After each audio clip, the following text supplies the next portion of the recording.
Saat aku sakit, suami rencanakan berlibur bersama keluarganya dengan meninggalkanku. Lalu mereka pamer foto dengan caption, "Akhirnya enggak ada si beban." Halo Bunda, semoga Bunda semuanya dalam keadaan sehat dan bahagia ya. Sebelum masuk ke ceritanya, jangan lupa nyalakan subtitle dan absen terlebih dahulu ya. Bunda-bunda semua dari daerah mana saja? Jangan lupa like, komen, dan subscribe channel ini ya. Selamat menonton. Kabut tipis masih menyelimuti kota ketika kesadaranku kembali. Bukan oleh sang mentari pagi yang belum juga menunjukkan taringnya, melainkan oleh sebuah sensasi tidak nyaman yang menggerogoti sekujur tubuhku. Kepala terasa berat, bagai dijejali batu, dan setiap hela napas terasa panas serta menyiksa di kerongkongan. Aku mencoba menelan, namun rasa sakit itu justru semakin menjadi. Flu yang kuderita sejak 3 hari lalu ternyata belum juga mau mengalah. Aku membalikkan badan, berharap bisa menemukan posisi yang lebih nyaman, tetapi sekujur tubuhku terasa pegal dan linu, seolah baru habis dipukuli. Dengan susah payah, mataku yang perih itu terbuka sedikit, menatap langit-langit kamar yang masih remang-remang. Jarum jam di meja samping tempat tidur menunjukkan pukul 5.30. Seharusnya, aku sudah bersiap untuk membangunkan Mas Ardi dan menyiapkan sarapannya. Namun hari ini, niat itu terasa mustahil. Aku mendengar suara air mengalir dari kamar mandi, pertanda suamiku sudah bangun.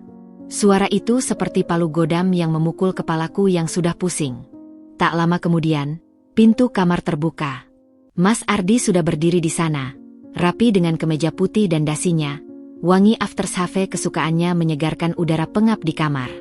Dia terlihat segar, sangat kontras dengan keadaanku. "El, aku buru-buru nih. Meeting pagi ini penting banget. Klien dari luar negeri," ujarnya sambil merapikan ikat pinggang. Matanya sama sekali tidak menatapku. Aku mencoba duduk, tetapi kepala langsung pusing. "Mas." Suaraku serak, hampir seperti bisikan. Aku pusing sekali. Badan panas." Dia baru kemudian menatapku, tapi hanya sekilas.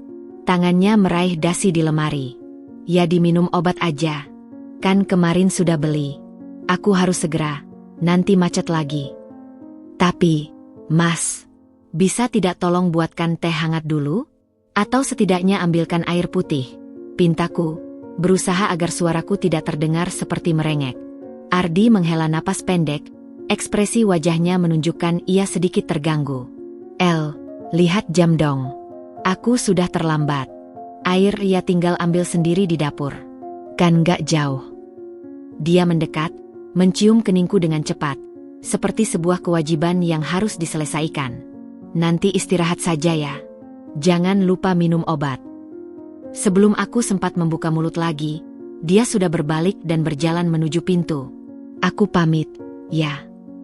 "Mas, tunggu." Tapi pintu kamar sudah tertutup. Suara langkah kakinya yang cepat semakin menjauh, lalu terdengar bunyi pintu depan dibuka dan ditutup. Dia pergi. Kesunyian langsung menyergap. Sunyi yang terasa begitu berat dan menyiksa. Aku terbaring lemah, menatap langit-langit kosong, dengan rasa haus yang membakar tenggorokan dan kepala yang berdenyut-denyut. Air mata yang tak kuasa kutahan akhirnya menetes pelan, membasahi bantal. Aku merasa begitu sendirian. Sedemikian sibukkah dia sampai tidak punya waktu 5 menit saja untuk membantuku, istrinya, yang sedang sakit? Aku teringat betapa selama ini aku selalu berusaha menjadi istri yang baik. Bangun lebih pagi untuk menyiapkan segala keperluannya, menyiapkan makan malam favoritnya sepulang kerja, mendengarkan keluh kesahnya tentang pekerjaan tanpa pernah mengeluh. Aku menganggap kesibukannya sebagai sebuah pengorbanan untuk kami, untuk masa depan kami. Tapi di saat aku sangat membutuhkan pertolongannya, di mana dia? Dengan sisa tenaga, aku merangkak turun dari tempat tidur. Dunia berputar-putar. Kukenakan selimut di pundakku dan berjalan tertatih-tatih menuju dapur. Aku harus mengambil air sendiri, seperti katanya. Setiap langkah terasa seperti menjinjing beban 100 kilo. Setelah menuang air, aku kembali ke kamar dengan lambat, tubuhku menggigil kedinginan. Aku membaringkan diri kembali di tempat tidur, memandangi sisi tempat tidur yang sudah kosong. Sebuah pertanyaan menyelinap di benakku. Sebuah pertanyaan yang selama ini kupendam dalam-dalam. Apakah pengabdianku selama ini sia-sia? Apakah dia bahkan peduli? Pagi itu, di balik demam dan rasa sakit, sebuah benih keraguan mulai tumbuh. Sebuah pemahaman pahit bahwa mungkin saja, dalam pernikahan ini, hanya aku yang berpikir kami adalah sebuah tim. Dan bayangan tentang liburan keluarga yang akan datang, serta luka yang jauh lebih dalam, sama sekali belum terlintas dalam benakku yang sedang kalut. Saat itu, yang kurasakan hanyalah dinginnya lantai, panasnya tubuhku, dan hampanya hati yang mulai terasa perih. Hari itu bergulir dengan lambat, diwarnai oleh detak jam dinding yang seolah mengejek kesendirianku. Butuh seluruh tenaga dan tekadku hanya untuk berjalan dari tempat tidur ke kamar mandi dan kembali lagi. Tubuhku bagai bukan milik sendiri, digerakkan oleh otot-otot lemas yang menolak diperintah. Suhu tubuhku masih tinggi, terasa dari panas yang memancar di kulit setiap kali aku menyentuhnya. Sudah kubuatkan teh hangat dan kuhabisi 2 butir obat penurun panas. Namun sepertinya hanya sedikit meredakan penderitaanku. Yang paling menyiksa adalah kesepian itu sendiri. Sunyi di rumah yang biasanya terasa nyaman, kini terasa mengancam. Seolah dinding-dindingnya semakin mendekat dan menghimpitku.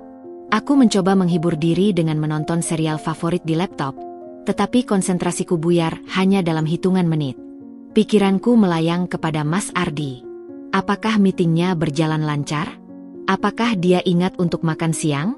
Kebiasaan untuk mengkhawatirkannya ternyata sudah mendarah daging, bahkan dalam keadaan sakit sekalipun. Ku coba meneleponnya sekali, tapi langsung dialihkan ke voicemail. Mungkin masih dalam meeting, bisikku menghibur diri, meski ada secercah kekecewaan karena dia bahkan tidak menyempatkan diri untuk mengecek keadaanku. Sore hari mulai menjelang ketika akhirnya ku dengar suara kunci di pintu depan. Jantungku berdebar ringan, campur aduk antara lega dan sedikit sakit hati. Mas Ardi masuk, masih dengan setelan kerja yang rapi, tapi wajahnya terlihat capek. "Mas, pulang sudah?" Sambutku lemah dari sofa tempatku bersandar. Dia hanya melirik ke arahku sambil meletakkan tas kerjanya. "Iya, capek banget hari ini." Langsung dia menuju kamar kecil, melepas dasi dan kemejanya.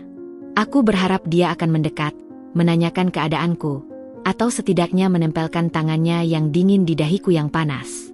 Tapi tidak. Dia justru mengambil ponselnya dan mulai mengetik dengan cepat. Ekspresi wajahnya yang tadi lelah tiba-tiba terlihat fokus dan waspada. "Aku pesan makan malam saja."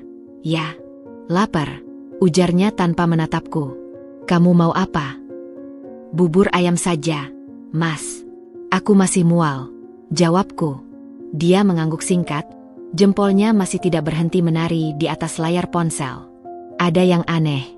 Biasanya, sepulang kerja, dia akan bercerita panjang lebar tentang harinya atau setidaknya duduk bersamaku sebentar. Malam ini, dia seperti orang asing yang kebetulan tinggal di rumah yang sama. "Meeting tadi sibuk ya, Mas? Kamu nggak telepon sama sekali," kataku, mencoba menarik perhatiannya. "Ah, iya. Banyak banget yang harus diselesaikan." "Kamu sudah minum obat?" balasnya, masih sibuk dengan ponsel. Sebuah pertanyaan yang terasa seperti formalitas, tanpa ketulusan di baliknya. "Sudah. Tapi kok masih panas?" "Ya." "Duh, ya istirahat yang cukup dong. Jangan maksain diri," ucapnya, kali ini sambil berjalan ke arah dapur, mungkin untuk mengambil air minum. Ponselnya masih tidak lepas dari genggamannya. Aku mendengar dia berbisik sesuatu, tapi tidak jelas. Perasaan tidak enak mulai menggelayuti hatiku. Ini bukan seperti biasanya. Kecurigaan kecil, yang selama ini kupendam dalam-dalam, mulai menguak. Aku mencoba membungkusnya dengan logika. Mungkin dia benar-benar capek. Mungkin ada masalah besar di kantor. Tapi mengapa dia tidak bercerita? Mengapa terasa ada jarak yang tiba-tiba menganga antara kami? Makan malam pun berlangsung dalam suasana yang hampir tanpa suara. Aku duduk di sofa dengan mangkuk bubur, sementara dia duduk di kursi makan, asyik dengan ponselnya. Sesekali dia tersenyum kecil pada layar, sebuah ekspresi yang tidak pernah kulihat hari ini ketika dia menatapku. "Ada apa, Mas?" "Kayak ada yang lucu saja," tanyaku, mencoba mencairkan suasana. Dia langsung mengubah ekspresinya, menjadi netral. Ah, tidak. Cuma meme receh dari grup kantor.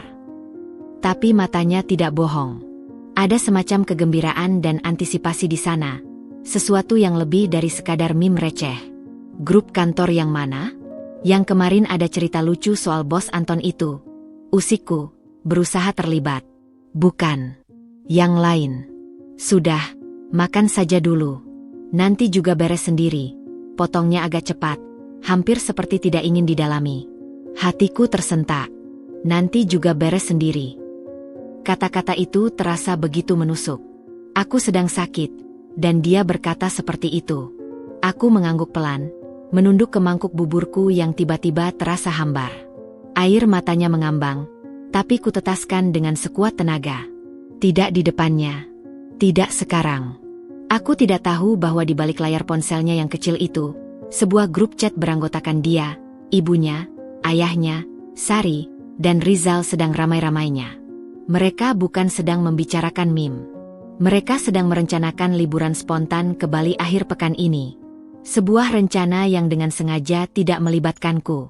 Gimana, Art? Ella memang gak diajak, kan? Tulis Sari. Iya, gak usah. Lagi sakit lagi. Bisa-bisa mood kita semua jelek. Balas Mas Ardi, dengan entengnya. Setuju sama Ardi. Lebih enak berempat saja kita sama orang tua. Biar tenang, timpal Rizal. Ya sudah, aku yang booking villa dan tiketnya. Tapi Ardi, kamu harus cari alasan yang bagus buat Ella. Ya, pesan ibunya. Iya, Bu. Tenang saja. Aku bilang aja dinas luar kota, tulis suamiku, tanpa sedikit pun keraguan. Rencana itu disepakati dengan riang.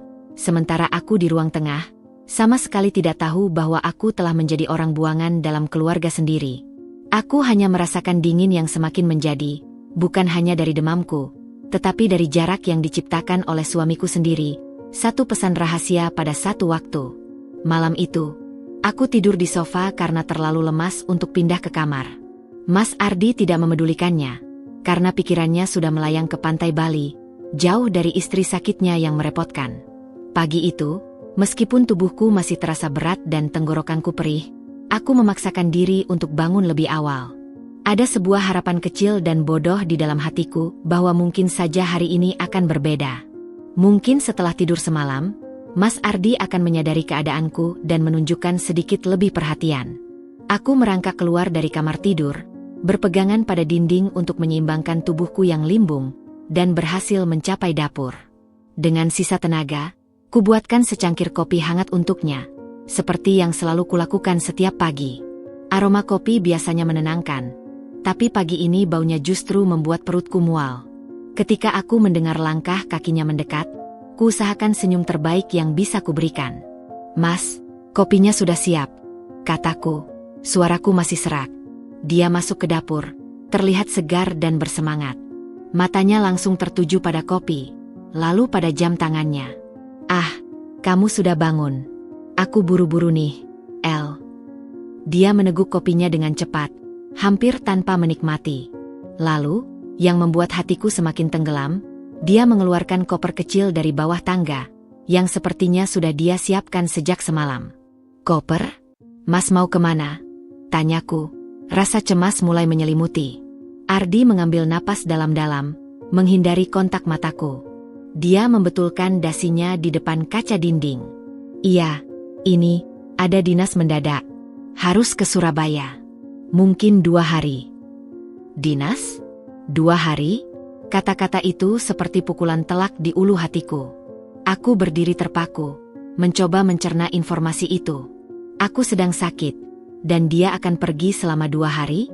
Tapi, Mas, aku masih belum enak badan. Protesku lemah, suaraku bergetar. Apa harus sekarang? Tidak bisa diwakilkan.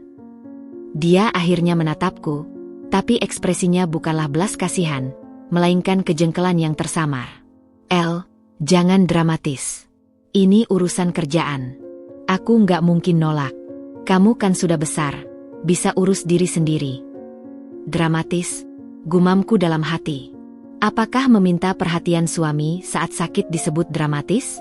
Tapi, aku sendirian di rumah, Mas. Kalau jadi tambah parah, gimana? Suaraku hampir seperti rengekan, tapi aku tidak peduli. Aku merasa takut. Duh, ya diminum obat yang benar. Tidur yang cukup. Nanti juga sembuh sendiri. Lagian, kamu kan biasanya juga kuat-kuatan. Jawabnya sambil menutup kopernya dengan keras. Aku harus segera ke bandara. Macet nanti. Dia berjalan mendekatku, dan untuk sesaat, kupikir dia akan memelukku atau setidaknya mencium keningku dengan penuh perhatian. Tapi tidak. Dia hanya menepuk pundakku cepat, seperti seorang atasan yang memberi semangat pada bawahannya. Istirahat ya. Jangan lupa makan. Aku pamit. Mas, tunggu. Aku mencoba menahannya, tapi tanganku yang lemah hanya meraih udara. Dia sudah berbalik dan berjalan cepat menuju pintu depan. Hati-hati, ya, bisikku. Kata-kata itu terasa hampa keluar dari mulutku. Ah iya, sahutnya dari balik pintu yang sudah tertutup. Dan sekali lagi, aku sendiri. Kesendirian yang kali ini terasa lebih pahit, lebih menusuk. Aku berdiri di tengah dapur, menatap pintu depan yang sudah terkunci, dengan secangkir kopi yang masih hangat di tanganku. Kopi yang kubuat dengan susah payah, yang bahkan tidak sempat dia nikmati. Air mata yang selama ini kutahan akhirnya tumpah. Bukan hanya karena sakit fisik, tapi karena rasa dikhianati. Dinas? Aku ingin percaya, tapi ada sesuatu di naluriku yang berteriak bahwa ini tidak benar. Caranya menghindari pandanganku, ketergesa-gesaannya, dan koper yang sudah disiapkan diam-diam. Aku merangkak kembali ke kamar. Tubuhku menggigil bukan hanya karena demam, tapi karena kenyataan pahit yang mulai kuhadapi. Aku terbaring di tempat tidur, memandangi langit-langit, mencoba menenangkan pikiran yang kalut. Mungkin dia benar. Mungkin aku memang dramatis. Mungkin aku terlalu manja. Aku mencoba membenarkannya dalam hati, mencoba memadamkan api kecurigaan yang mulai membara. Tapi bisikan kecil di kepalaku terus mengganggu. Jika dia benar-benar mencintaimu, apakah dia akan tega meninggalkanmu dalam keadaan seperti ini? Hari itu berlangsung sangat lambat. Setiap dentang jam dinding seperti menegaskan kesepianku. Aku mencoba meneleponnya beberapa kali, ingin mendengar suaranya, ingin memastikan dia baik-baik saja. Teleponnya tidak diangkat. Dia hanya membalas dengan pesan singkat, "Lagi meeting. Nanti hubungi." Tapi telepon itu tidak pernah datang. Malam tiba, dan rumah terasa semakin besar dan menakutkan. Aku makan obat sendirian, minum air sendirian, dan berjuang melawan demam sendirian. Dalam kesendirian itu, bayangan tentang liburan keluarga yang akan segera terjadi sama sekali tidak terlintas. Aku terlalu sibuk berjuang melawan penyakit dan perasaan tertinggal, sementara di suatu tempat, suamiku sedang dengan ringannya menyempurnakan kebohongannya, mengemas koper liburan dengan hati yang riang, meninggalkan istrinya yang setia, yang percaya padanya, sendirian dalam kegelapan dan kesakitan. Keesokan paginya, aku terbangun dengan kondisi yang sedikit lebih baik. Demamnya telah turun menjadi meriang, meski tubuh masih terasa lemas seperti kapas.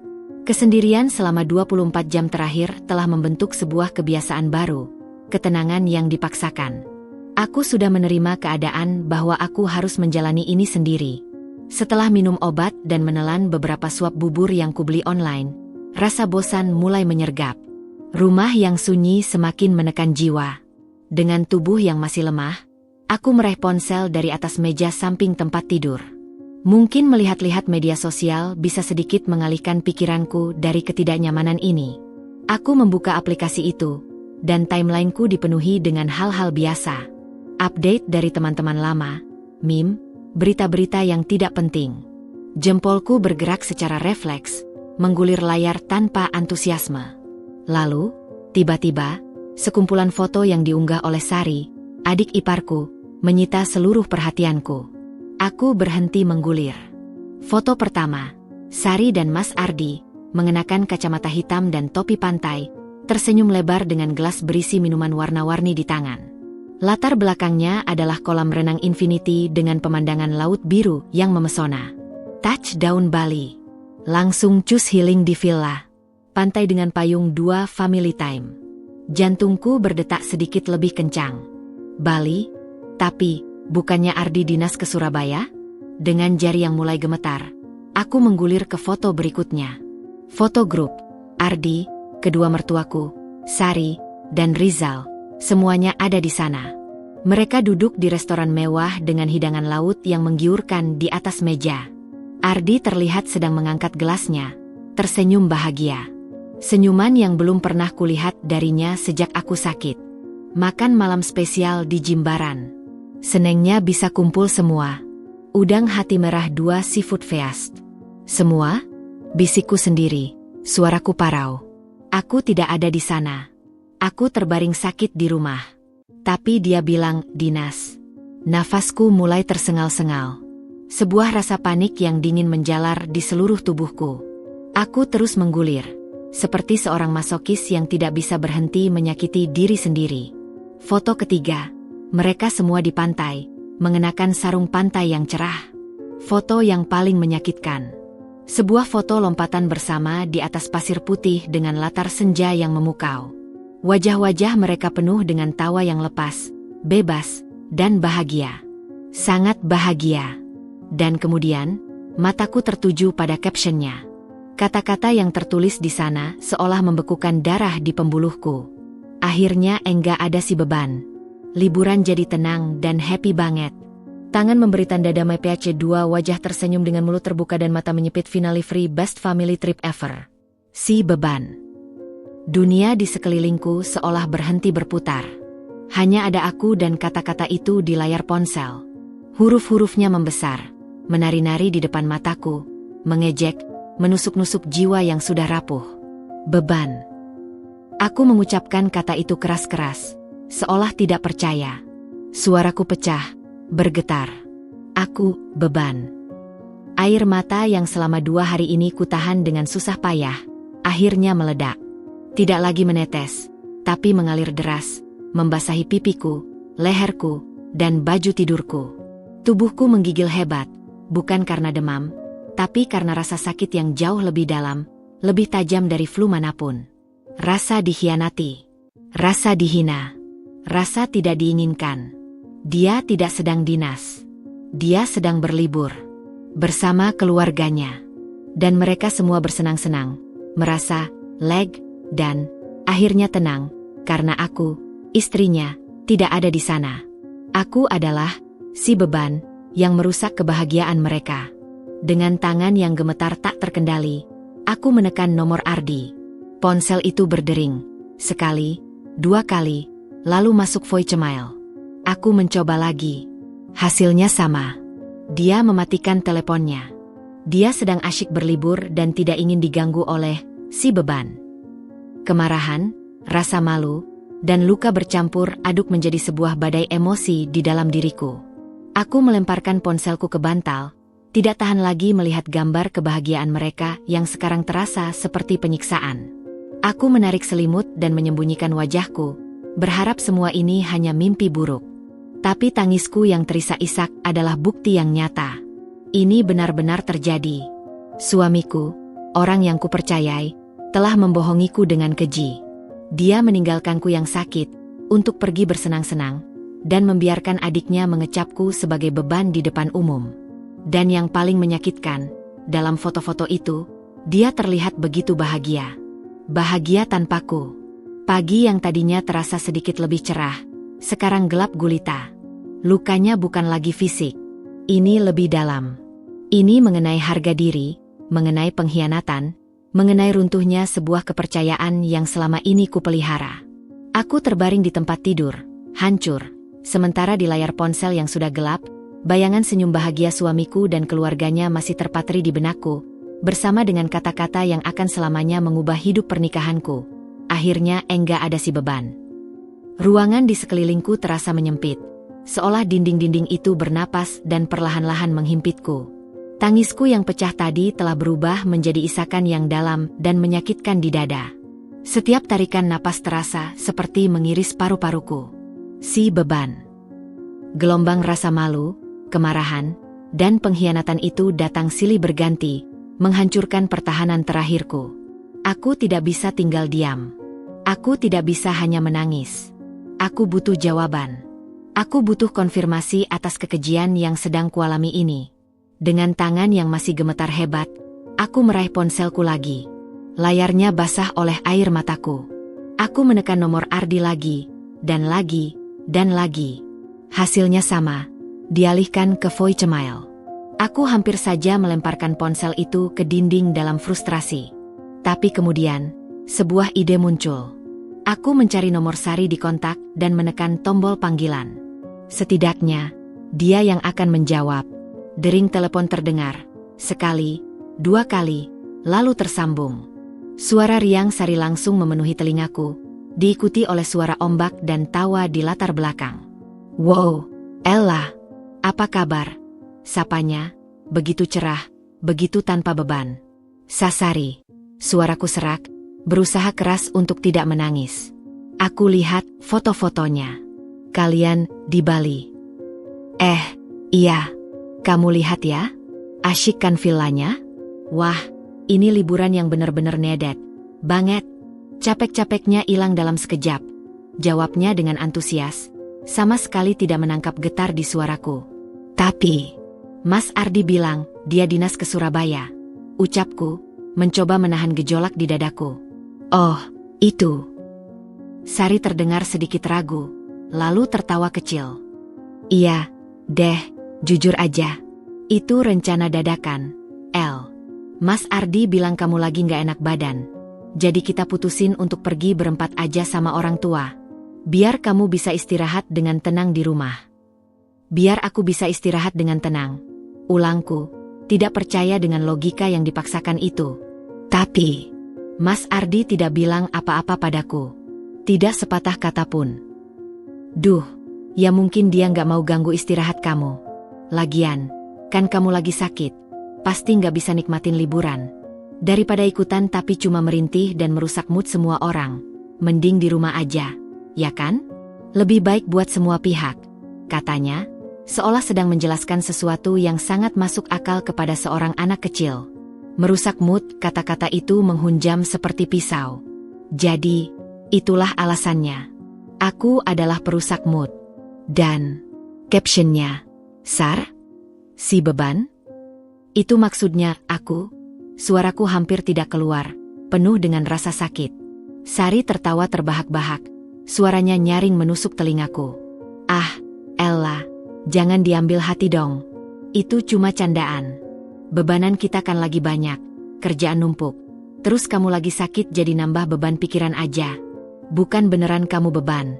Kok? Santai aja." Aku menambah beban pikiran bahkan, candaannya semakin memperdalam lukanya. Aku menarik napas dalam-dalam, berusaha menenangkan diri yang hampir meledak. Bisa aku bicara dengan Mas Ardi?" pintaku, suaraku bergetar. Sayang sekali, nih, dia lagi berenang sama bapak di kolam." "Oke, ya? Nanti dia hubungi kamu lagi. Istirahat yang banyak, El.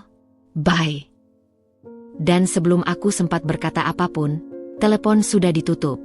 Aku sedang berenang, sementara aku terbaring hancur di sini, dia sedang asyik berenang.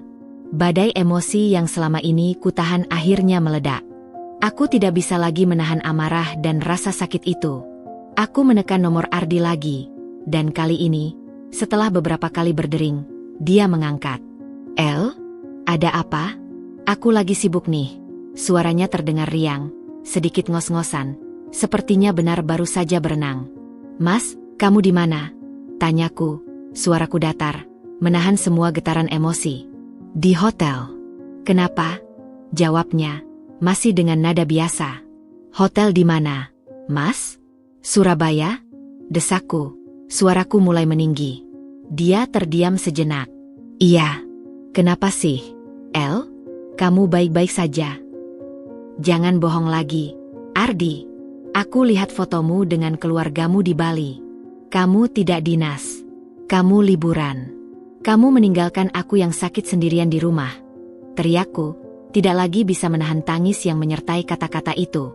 Diam yang panjang menyelimuti telepon. Aku bisa mendengar suara ombak dan tawa anak-anak dengan jelas di latar belakang.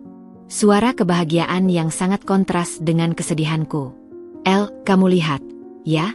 Suaranya akhirnya terdengar, lebih rendah, defensif. Ini, rencana mendadak. Sayang, kamu kan lagi sakit parah. Kami pikir, daripada kami ribut di rumah dan ganggu istirahat kamu, lebih baik kami pergi saja. Biar kamu bisa istirahat dengan tenang. Biar aku istirahat dengan tenang. Potongku, suaraku penuh sarkasme dan luka.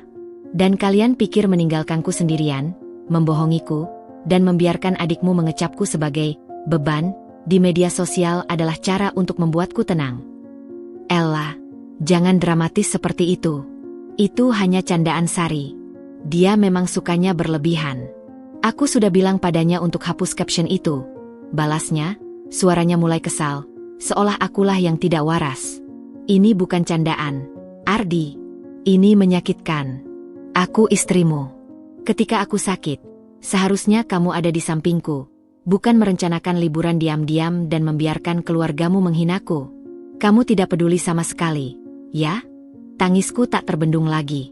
Duh, yang sabar, ya, El. Aku pulang besok. Nanti kita bicara baik-baik. Ini sinyal jelek. Dan tanpa menunggu jawabanku, telepon pun putus. Aku menatap ponsel di tanganku. Mati rasa. Tidak ada penyesalan. Tidak ada permintaan maaf yang tulus. Hanya pembenaran dan pengingkaran. Dia memutuskan teleponnya. Dia memutuskan dirinya dariku. Aku terjatuh kembali ke bantal. Tubuhku lemas tak berdaya. Air mata masih mengalir. Tapi sekarang rasanya kosong. Kosong karena kenyataan pahit yang harus kuterima. Suamiku, orang yang paling kupercaya, ternyata tidak mencintaiku cukup untuk berdiri di sisiku saat aku terjatuh.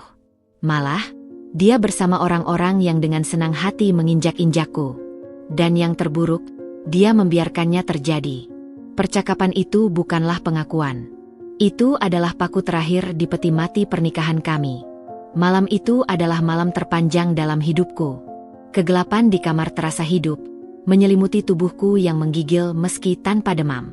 Tangisku telah berhenti, bukan karena lukanya sembuh, tapi karena air mataku seolah-olah telah mengering, meninggalkan rasa perih dan hampa yang dalam.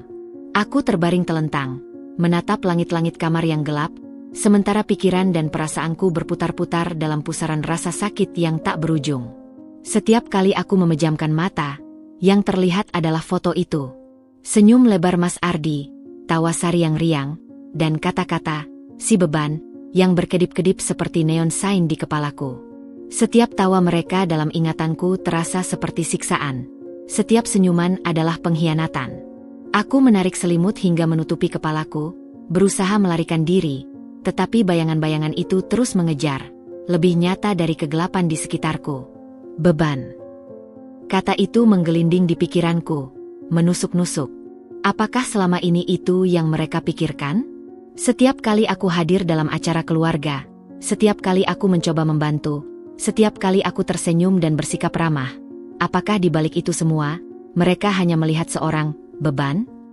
Dan Ardi, suamiku, orang yang seharusnya menjadi pelindungku. Kenapa? Kenapa dia bisa melakukan ini? Kenapa dia memilih untuk membohongi dan meninggalkanku? Kenapa dia tidak membelaku ketika keluarganya menghinaku? Pertanyaan-pertanyaan itu berputar-putar tanpa henti, tanpa jawaban, hanya menambah rasa pedih di dadaku. Aku teringat pada pernikahan kami. Aku ingat sumpahnya, janjinya untuk melindungi dan menyayangiku dalam sakit dan sehat. Kini, dalam sakitku yang pertama yang benar-benar parah, dia justru melarikan diri. Aku juga teringat pada semua pengorbananku. Aku yang mengurangi jam kerjaku untuk mengurus rumah tangga. Aku yang selalu berusaha memahami ketika dia pulang larut. Aku yang mengesampingkan karir dan hobiku untuk memprioritaskan dia dan keluarganya. Dan imbalannya, aku dianggap beban. Perasaan marah mulai menyala, menghangatkan tubuhku yang dingin. Marah pada Ardi, pada Sari, pada keluarga besarku yang munafik, dan juga marah pada diriku sendiri. Marah karena membiarkan diriku diperlakukan seperti ini. Marah karena telah menjadi begitu bergantung hingga harga diriku diinjak-injak. Dengan perlahan, sebuah pemikiran mulai menembus kabut kesedihanku. Sebuah pemikiran yang menakutkan tapi juga membebaskan. Apakah aku ingin terus seperti ini? Apakah aku ingin menjadi si beban selamanya? Apakah aku ingin menghabiskan sisa hidupku dengan orang-orang yang melihatku sebagai penghalang kebahagiaan mereka? Jawabannya, tegas dan jelas, adalah tidak. Perlahan-lahan, aku mendorong tubuhku untuk duduk. Kepalaku masih pusing, tapi kali ini ada sebuah tekad yang mulai menguat di dalam diriku. Aku menyalakan lampu kecil di meja samping tempat tidur. Cahaya kuning yang hangat menerangi kamar, mengusir sedikit kegelapan, baik di ruangan maupun di hatiku. Aku memandangi wajahku yang pucat dan bengkak karena tangis di cermin dinding. Di balik mata yang sembab itu, ada secercah api yang mulai menyala. Api perlawanan. Mereka mungkin menganggapku beban. Tapi aku tidak harus membenarkan anggapan mereka. Aku adalah Ella. Bukan beban bagi siapapun. Aku adalah seorang wanita yang mandiri, cerdas, dan kuat sebelum aku menikah. Aku telah tersesat dalam peran sebagai istri Ardi dan menantu keluarga, hingga aku lupa siapa diriku sebenarnya. Malam itu, di tengah kesendirian dan kesakitan yang paling dalam, sebuah pencerahan lahir. Sebuah keputusan yang akan mengubah hidupku. Aku tidak akan lagi membiarkan diriku diperlakukan seperti ini. Aku tidak akan lagi memohon-mohon untuk dicintai dan dihormati. Jika mereka tidak bisa memberikannya, maka aku akan mengambil kembali harga diriku dan membangun hidupku sendiri. Aku berjalan ke dapur, mengambil segelas air putih dan meminumnya hingga habis. Air itu terasa menyegarkan, membersihkan sedikit kepahitan di kerongkonganku. Aku berdiri di depan jendela, memandang kota yang tidur. Dunia ini luas. Dan aku tidak boleh membiarkan diriku terpenjara dalam persepsi sempit seorang suami yang tidak menghargai dan keluarganya yang toksik. Esok hari, ketika Ardi pulang, dia tidak akan lagi menemukan Ella yang lemah dan penurut. Dia akan menemukan seorang wanita yang telah terbangun dari mimpi buruknya. Seorang wanita yang siap memperjuangkan harga dirinya. Malam itu, aku tidak lagi menangis. Aku merencanakan. Aku mulai membuka laptop lamaku, memeriksa portofolio desain grafisku yang sudah berdebu. Aku membuka situs lowongan kerja dan proyek lepas. Langkah pertama menuju kemandirian. Kesendirian yang awalnya menyiksa, kini berubah menjadi kekuatan. Dalam kesendirian itu, aku menemukan diriku yang sebenarnya. Dan diriku yang sebenarnya itu bukanlah seorang beban. Dia adalah seorang pejuang. Dan pertarungannya baru saja dimulai. Suara kunci di pintu depan menggema di rumah yang sunyi, memecah konsentrasiku yang sedang asyik mengutak-atik desain di laptop. Jantungku berdebar kencang, campur aduk antara amarah yang masih membara dan tekad baja yang kutetapkan semalam. Aku mendengar suara koper digeser, lalu langkah kaki yang mendekat. Mas Ardi muncul di ambang pintu kamar. Wajahnya terlihat kecapaian namun masih menyisakan sisa-sisa warna matahari pantai di kulitnya. Di tangannya, dia membawa sebuah kardus kecil berisi oleh-oleh khas Bali.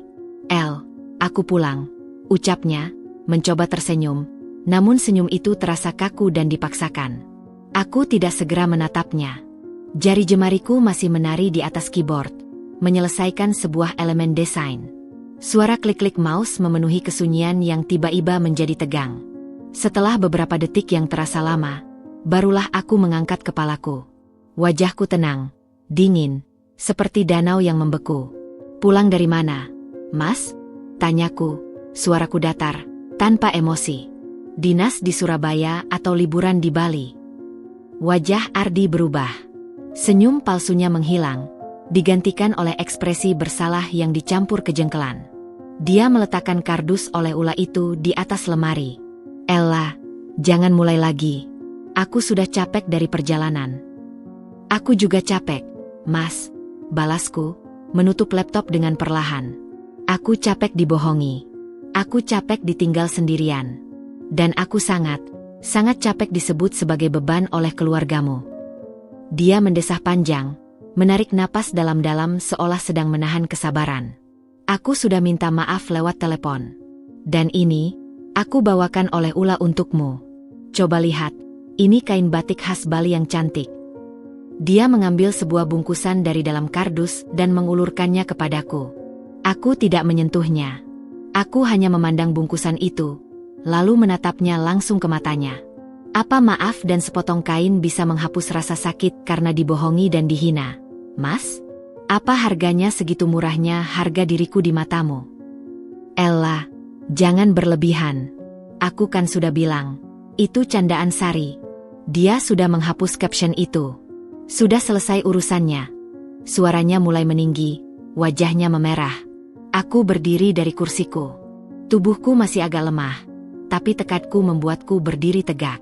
Ini bukan berlebihan, Ardi. Ini namanya menuntut harga diri. Dan ini bukan hanya soal Sari. Ini soal kamu. Kamu yang memilih untuk membohongi istrimu yang sakit. Kamu yang memilih untuk pergi berlibur dan meninggalkanku sendirian. Dan kamu yang memilih untuk diam, membiarkan keluargamu menghinaku di depan umum. Dia terlihat terpojok. Matanya melirik ke sana kemari, menghindari tatapanku yang tajam. Aku cuma ingin menghindari konflik. Kamu kan lagi sakit. Aku nggak mau kamu tambah stres. Stres. Aku terkekeh pahit. Justru dengan perbuatanmu, kamu membuatku stres yang jauh lebih besar. Kamu pilih untuk menghindari konflik dengan keluargamu dengan cara mengkhianati istrimu? Di mana komitmenmu padaku, Ardi? Di mana janji pernikahanmu? Ya sudah, apa yang kamu mau dari aku? Teriaknya, kini benar-benar kehilangan kesabaran. Aku sudah minta maaf, sudah bawakan ula-ula, tapi kamu masih saja marah. Kamu mau aku sujud di depan kamu. Aku mau kamu mengerti, Ardi. Teriakku balik, suaraku untuk pertama kalinya meninggi dalam konfrontasi ini. Aku mau kamu bertindak seperti suami yang membela istrinya, bukan seperti anak mama yang selalu ikut kemauan keluarganya. Aku mau kamu merasa bersalah bukan karena ketahuan, tapi karena kamu sadar bahwa perbuatanmu itu salah dan menyakitkan. Tapi kamu tidak, kan? Kamu hanya kesal karena ketahuan dan aku tidak serta-merta memaafkanmu seperti biasanya. Dia terdiam, mulutnya ternganga. Aku melihat kejutan di matanya. Dia tidak menyangka akan mendapat perlawanan sekeras ini. Selama ini, aku selalu menjadi yang pertama untuk berdamai, untuk mengalah, untuk mencari solusi yang tidak membuatnya tidak nyaman. Kamu jadi berbeda, Ella, gumamnya, lebih kepada dirinya sendiri. Ya, aku berbeda, sahutku, suaraku kembali tenang tapi penuh keyakinan. Karena Ella yang lama, yang selalu mengalah dan memaklumi segalanya, hampir saja hancur karena ulahmu dan keluargamu. Ella yang sekarang tidak akan membiarkan itu terjadi lagi. Aku berjalan meninggalkannya yang masih berdiri terpaku di tengah kamar. Aku menuju dapur untuk mengambil air. Pertengkaran kami yang pertama ini tidak menyelesaikan apa-apa, tapi satu hal yang jelas, garis batas telah kugambar. Dan aku tidak akan mengizinkan siapapun, termasuk suamiku sendiri, untuk melanggarnya lagi. Perubahanku mungkin mengejutkannya, tetapi bagiku, ini adalah soal bertahan hidup.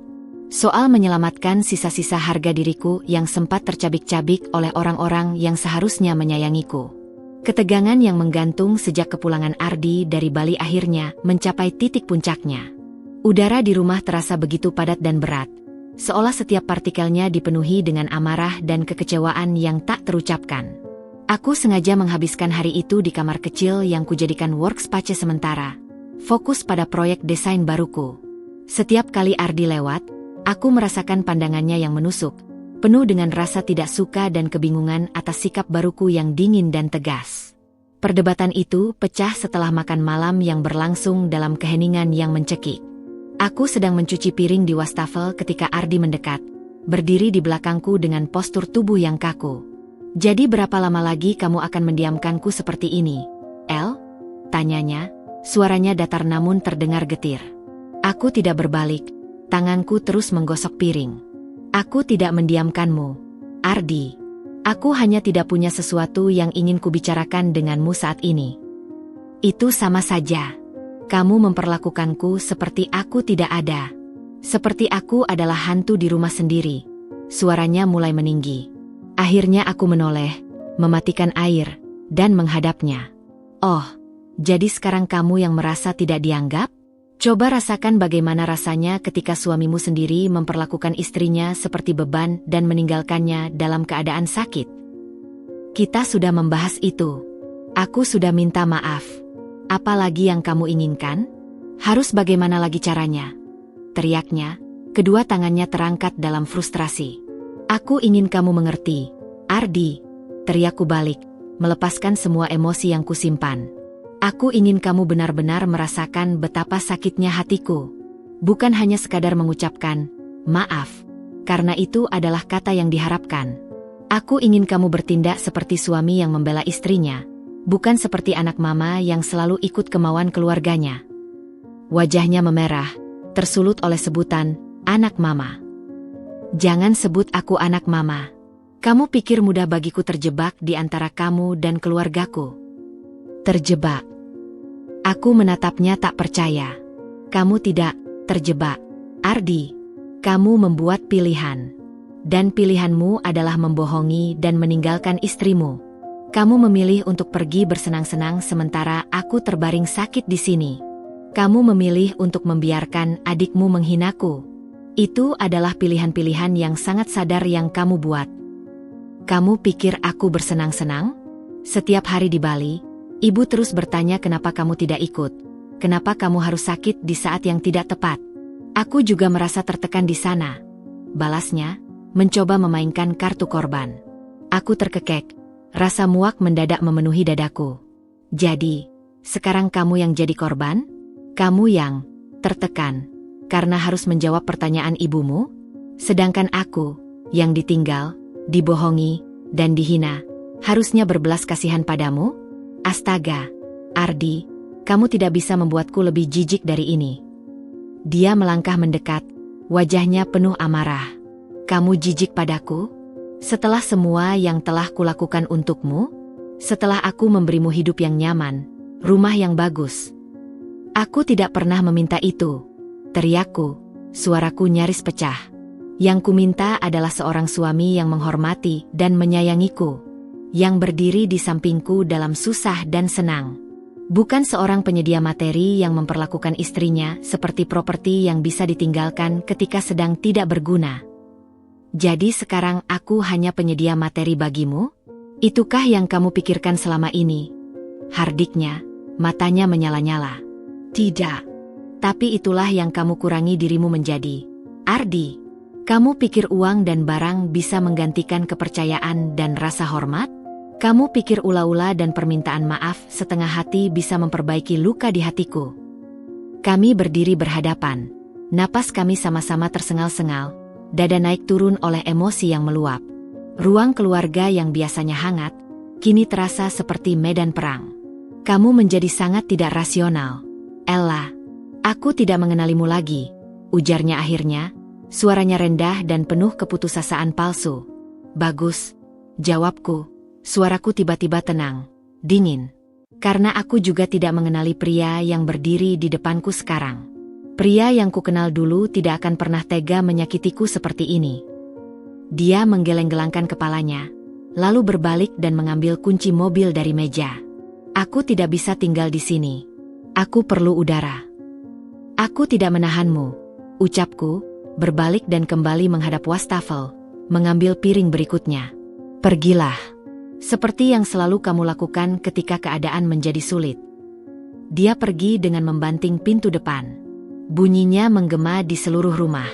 Aku berdiri di wastafel, tangan bergetar memegang spons cuci piring. Air mata akhirnya menetes, tapi kali ini, bukan air mata keputusasaan. Ini adalah air mata kelegaan. Kelegaan karena akhirnya aku mengatakan semua yang ada di hatiku. Kelegaan karena aku tidak lagi memendam semuanya sendirian. Perdebatan pertama kami yang hebat itu tidak menyelesaikan masalah. Tapi itu memutuskan sebuah pola.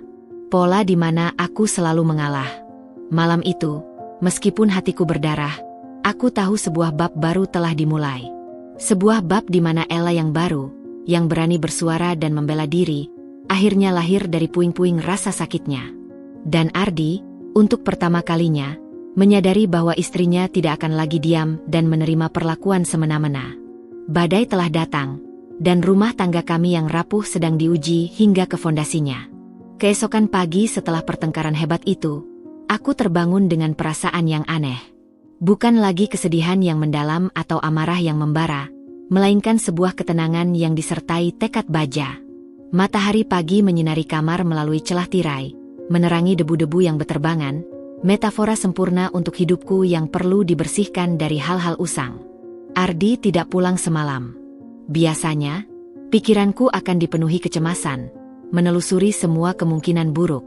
Tapi pagi ini, yang kurasakan justru kelegaan. Aku butuh ruang, dan ketidakhadirannya memberikannya. Aku membuat teh hangat untuk diriku sendiri dan duduk di meja makan. Pandanganku tertuju pada laptop lamaku yang masih terbuka di meja kerja sementaraku. Sebuah ide yang mulai muncul di kepalaku semalam, kini terasa semakin mendesak dan jelas. Jika mereka menganggapku beban, maka aku harus membuktikan bahwa aku bisa berdiri di atas kakiku sendiri.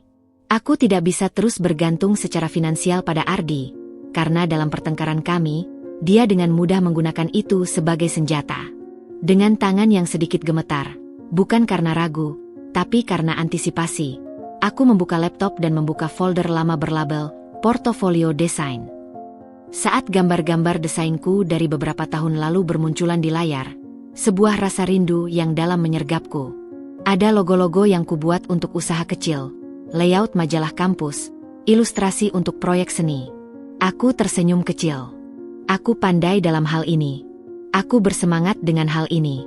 Tapi semua itu kutinggalkan perlahan-lahan setelah menikah, didorong oleh komentar halus keluarga Ardi bahwa istri tidak perlu bekerja terlalu keras, dan bahwa tugas istri adalah mengurus rumah tangga suami. Sekarang, kata-kata itu terasa seperti racun yang perlahan melumpuhkanku. Aku menghabiskan pagi itu dengan menyortir portofolioku, memilih karya terbaik, dan memperbarui profil-profilku di platform freelancer online. Aku juga bergabung dengan beberapa grup desainer di media sosial. Jari jemariku yang kaku mulai lentik kembali, menari di atas keyboard dengan sebuah tujuan. Tiba-tiba, ponselku berdering. Dari Ardi. Aku menarik napas dalam-dalam sebelum mengangkat. Iya, halo? Kataku.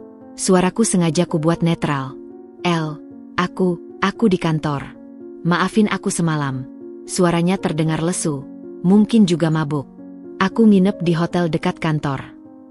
Aku tahu, jawabku singkat. Aku tidak bertanya kenapa atau di mana. Itu tidak relevan. Kamu baik-baik saja? Tanyanya, seolah berharap aku akan merengek memintanya pulang. Aku baik-baik saja, Ardi. Aku sedang sibuk. Aku tidak memberikan ruang untuk percakapan lebih lanjut. Sibuk? Sibuk apa? Tanyanya, penasaran dan sedikit tersinggung. Mengerjakan sesuatu untuk diriku sendiri. Oke, kalau tidak ada hal penting, aku tutup dulu. Bye. Dan sebelum dia sempat membalas, aku menutup telepon. Itu terasa membebaskan. Beberapa jam kemudian, sebuah notifikasi masuk di laptopku. Seorang pemilik usaha kafe kecil membalas pesanku di platform freelancer. Dia tertarik dengan gaya ilustrasiku dan menawariku proyek untuk mendesain kemasan baru untuk produk roasted coffee-nya. Nilainya tidak besar, tapi itu bukan soal uang. Ini tentang keyakinan. Dengan jantung berdebar-debar, aku membalas pesannya dan kami mulai berdiskusi melalui chat. Kami berbicara tentang konsep, warna, target pasar. Pikiranku yang lama tidak digunakan untuk hal-hal kreatif seperti ini awalnya lambat, tapi kemudian mulai mengalir deras. Ide-ide bermunculan. Aku merasa hidup. Kemudian, datanglah momen yang membuatku tersenyum lebar untuk pertama kalinya sejak skandal Bali. Klien itu berkata, "Wah, Ibu Ella cepat sekali tanggapannya. Keren. Saya percaya saja desainnya kepada Ibu. Saya transfer DP dulu." Ya. Beberapa menit kemudian, notifikasi transfer masuk di aplikasi bank di ponselku. Jumlahnya tidak seberapa dibandingkan dengan pemberian Ardi, tapi saat melihat angka itu, rasa bangga yang tak terkira membanjiri diriku. Ini hasil kerjaku. Ini uangku sendiri. Aku tidak meminta, tidak mengemis. Aku menghasilkan ini dengan bakat dan usahaku sendiri. Air mata kebahagiaan menetes di pipiku. Ini adalah kemenangan kecil, tapi sangat signifikan. Sebuah pintu yang selama ini tertutup rapat, kini terbuka sedikit, memperlihatkan cahaya di ujung terowongan. Sore harinya, ketika Ardi akhirnya pulang dengan wajah penuh penyesalan dan sekotak kue favoritku, aku menyambutnya dengan wajah yang tenang. Dia meletakkan kuenya di meja. "Untukmu," katanya. "Terima kasih," jawabku singkat, tanpa antusiasme. Mataku kemudian kembali ke layar laptopku, di mana aku sedang mengerjakan draft pertama desain untuk klien kafe itu. "Apa itu? Dari tadi kamu sibuk sekali," tanyanya, mencoba melihat layarku. "Sebuah proyek desain. Aku dapat klien," jawabku, tanpa banyak bicara. Dia terdiam sejenak. "Klien? Untuk apa? Kita kan tidak butuh uang itu."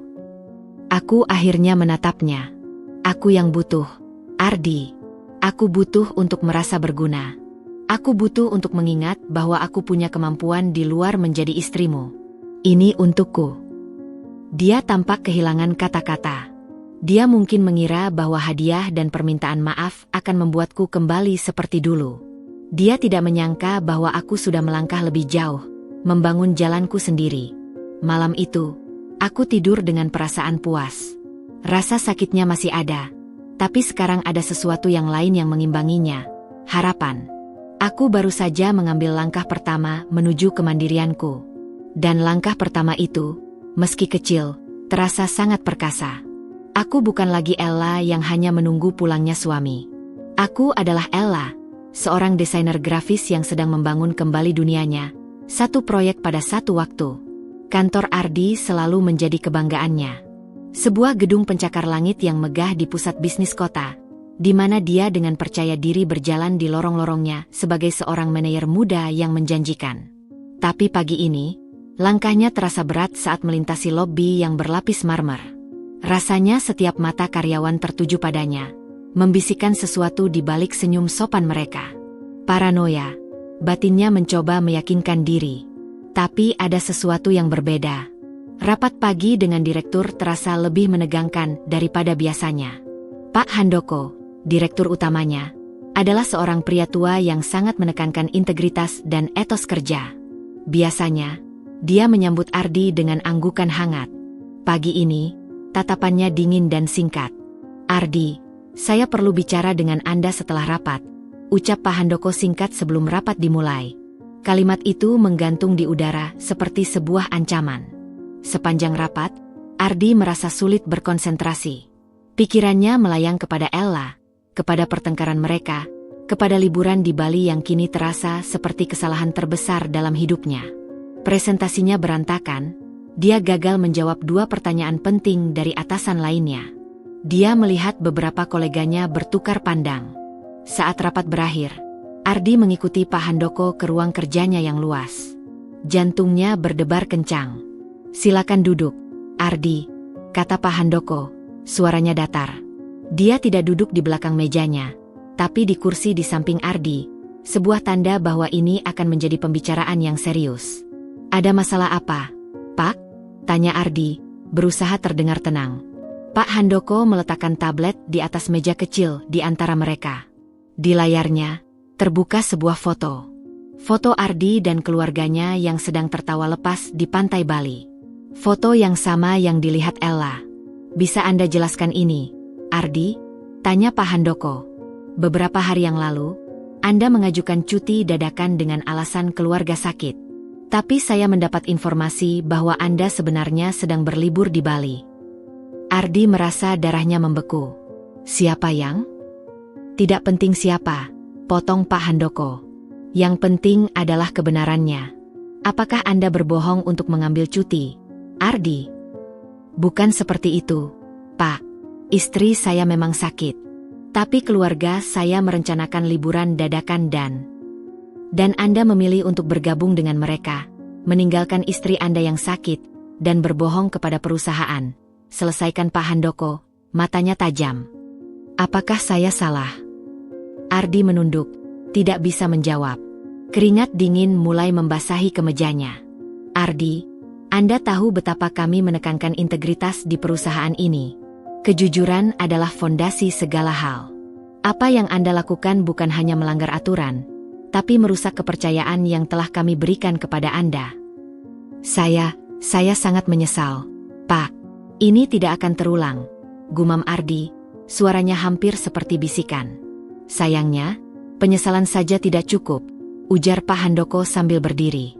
Saya terpaksa harus memberikan Anda surat peringatan resmi.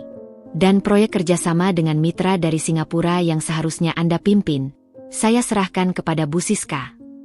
Ardi terpana. Proyek itu adalah proyek besar.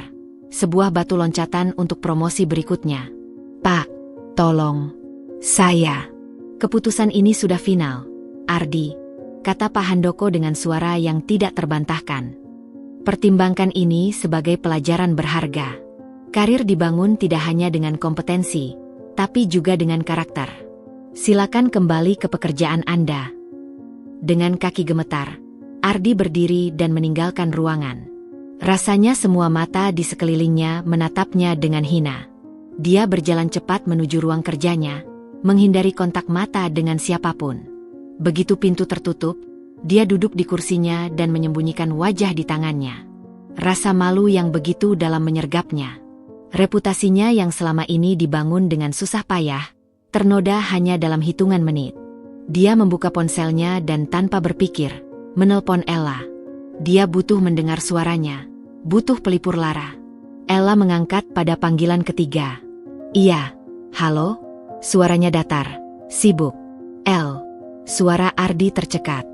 Aku dapat masalah di kantor. Masalah apa? Tanya Ella, tanpa emosi. Mereka tahu tentang Bali. Aku dapat surat peringatan. Dan proyek besarku dicabut. Ada harapan kecil dalam hatinya bahwa Ella akan merasa kasihan. Bahwa ini akan menyatukan mereka kembali dalam sebuah krisis.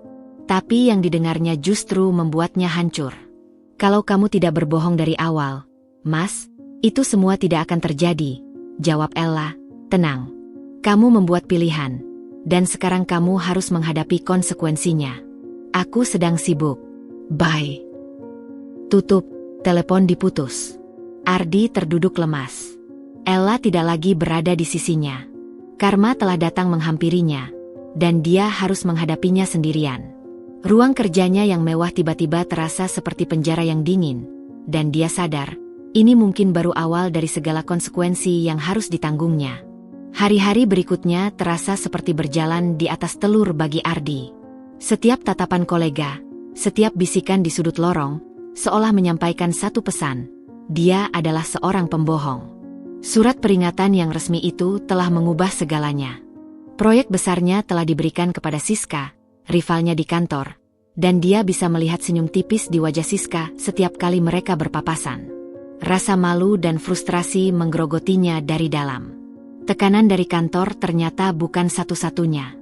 Ponselnya bergetar tak henti, menampilkan nama yang semakin membuatnya stres. Ibu. Dia menunda-nunda panggilan itu, tahu pasti apa yang akan dibicarakan. Akhirnya, di sore hari saat dia bersembunyi di ruang kerjanya, dia mengangkat. Ardi, kenapa lama sekali mengangkat telepon ibu? Suara ibunya langsung menyambar, penuh dengan nada menuduh yang familiar. Lagi sibuk, Bu. Ada apa? Jawab Ardi singkat, berusaha menutupi keletihannya. Ada apa? Kamu tanya ibu ada apa? Ibu ditelepon tadi sama tantemu. Katanya dapat info dari temannya yang kerja di kantormu kalau kamu dapat surat peringatan. Itu benar. Suara ibunya semakin tinggi. Ardi menghela napas berat. Iya, Bu. Benar. Alasannya apa? Kamu kan anak yang selalu berprestasi. Kok bisa dapat surat peringatan? Teriak ibunya. Karena mereka tahu kalau aku tidak dinas ke Surabaya, tapi ke Bali. Jawab Ardi pelan. Dan itu kesalahan si Ella. Sambut ibunya tanpa ragu. Kalau dia tidak sakit-sakitan dan merepotkan, kamu tidak akan perlu berbohong. Sekarang karirmu ternoda karena dia. Ardi memicingkan mata. Salah Ella? Bu, aku yang memutuskan untuk berbohong. Aku yang pergi. Jangan bela-bela dia. Ardi, ibu sudah tahu dari awal dia tidak cocok untukmu. Perempuan biasa saja, tidak berasal dari keluarga yang baik, cuma bisa merepotkan. Lihat sekarang, dia bahkan merusak karirmu. Bu, dia istriku.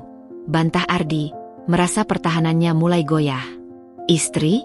Istri yang baik tidak akan membiarkan suaminya terganggu karirnya.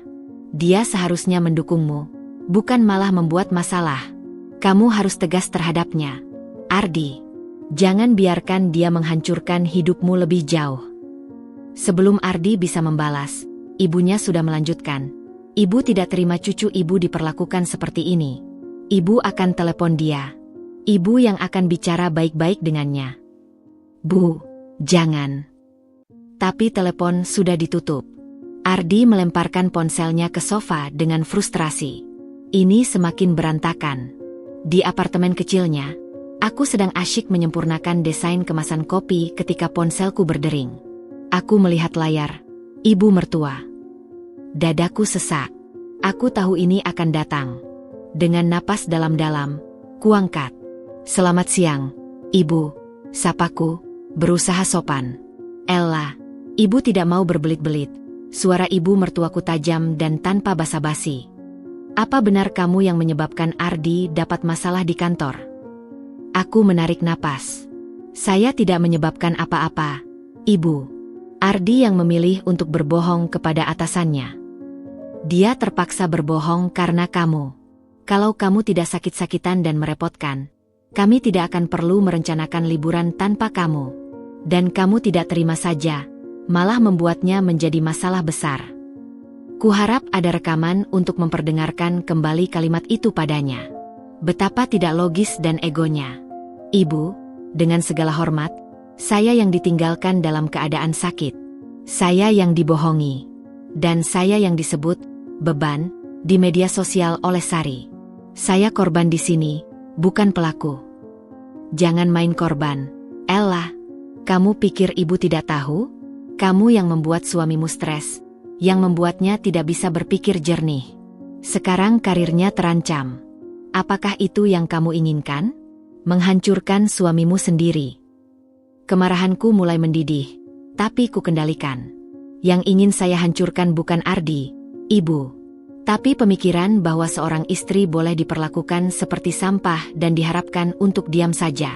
Ardi dewasa, dia membuat pilihannya sendiri dan sekarang dia menghadapi konsekuensinya. Dasar perempuan tidak tahu terima kasih. Ardi memberimu hidup mewah, dan kamu balas dendam dengan cara seperti ini? Ibu peringatkan kamu, Ella. Kalau kamu tidak berhenti membuat masalah dan meminta maaf kepada Ardi serta keluarganya, ibu tidak akan diam saja. Sekarang, ancaman. Ibu, saya tidak melakukan kesalahan apapun yang perlu untuk dimintai maaf. Saya justru yang seharusnya menerima permintaan maaf. Tapi saya rasa kita tidak akan pernah sepaham dalam hal ini. Saya harus pergi. Ada pekerjaan yang harus diselesaikan.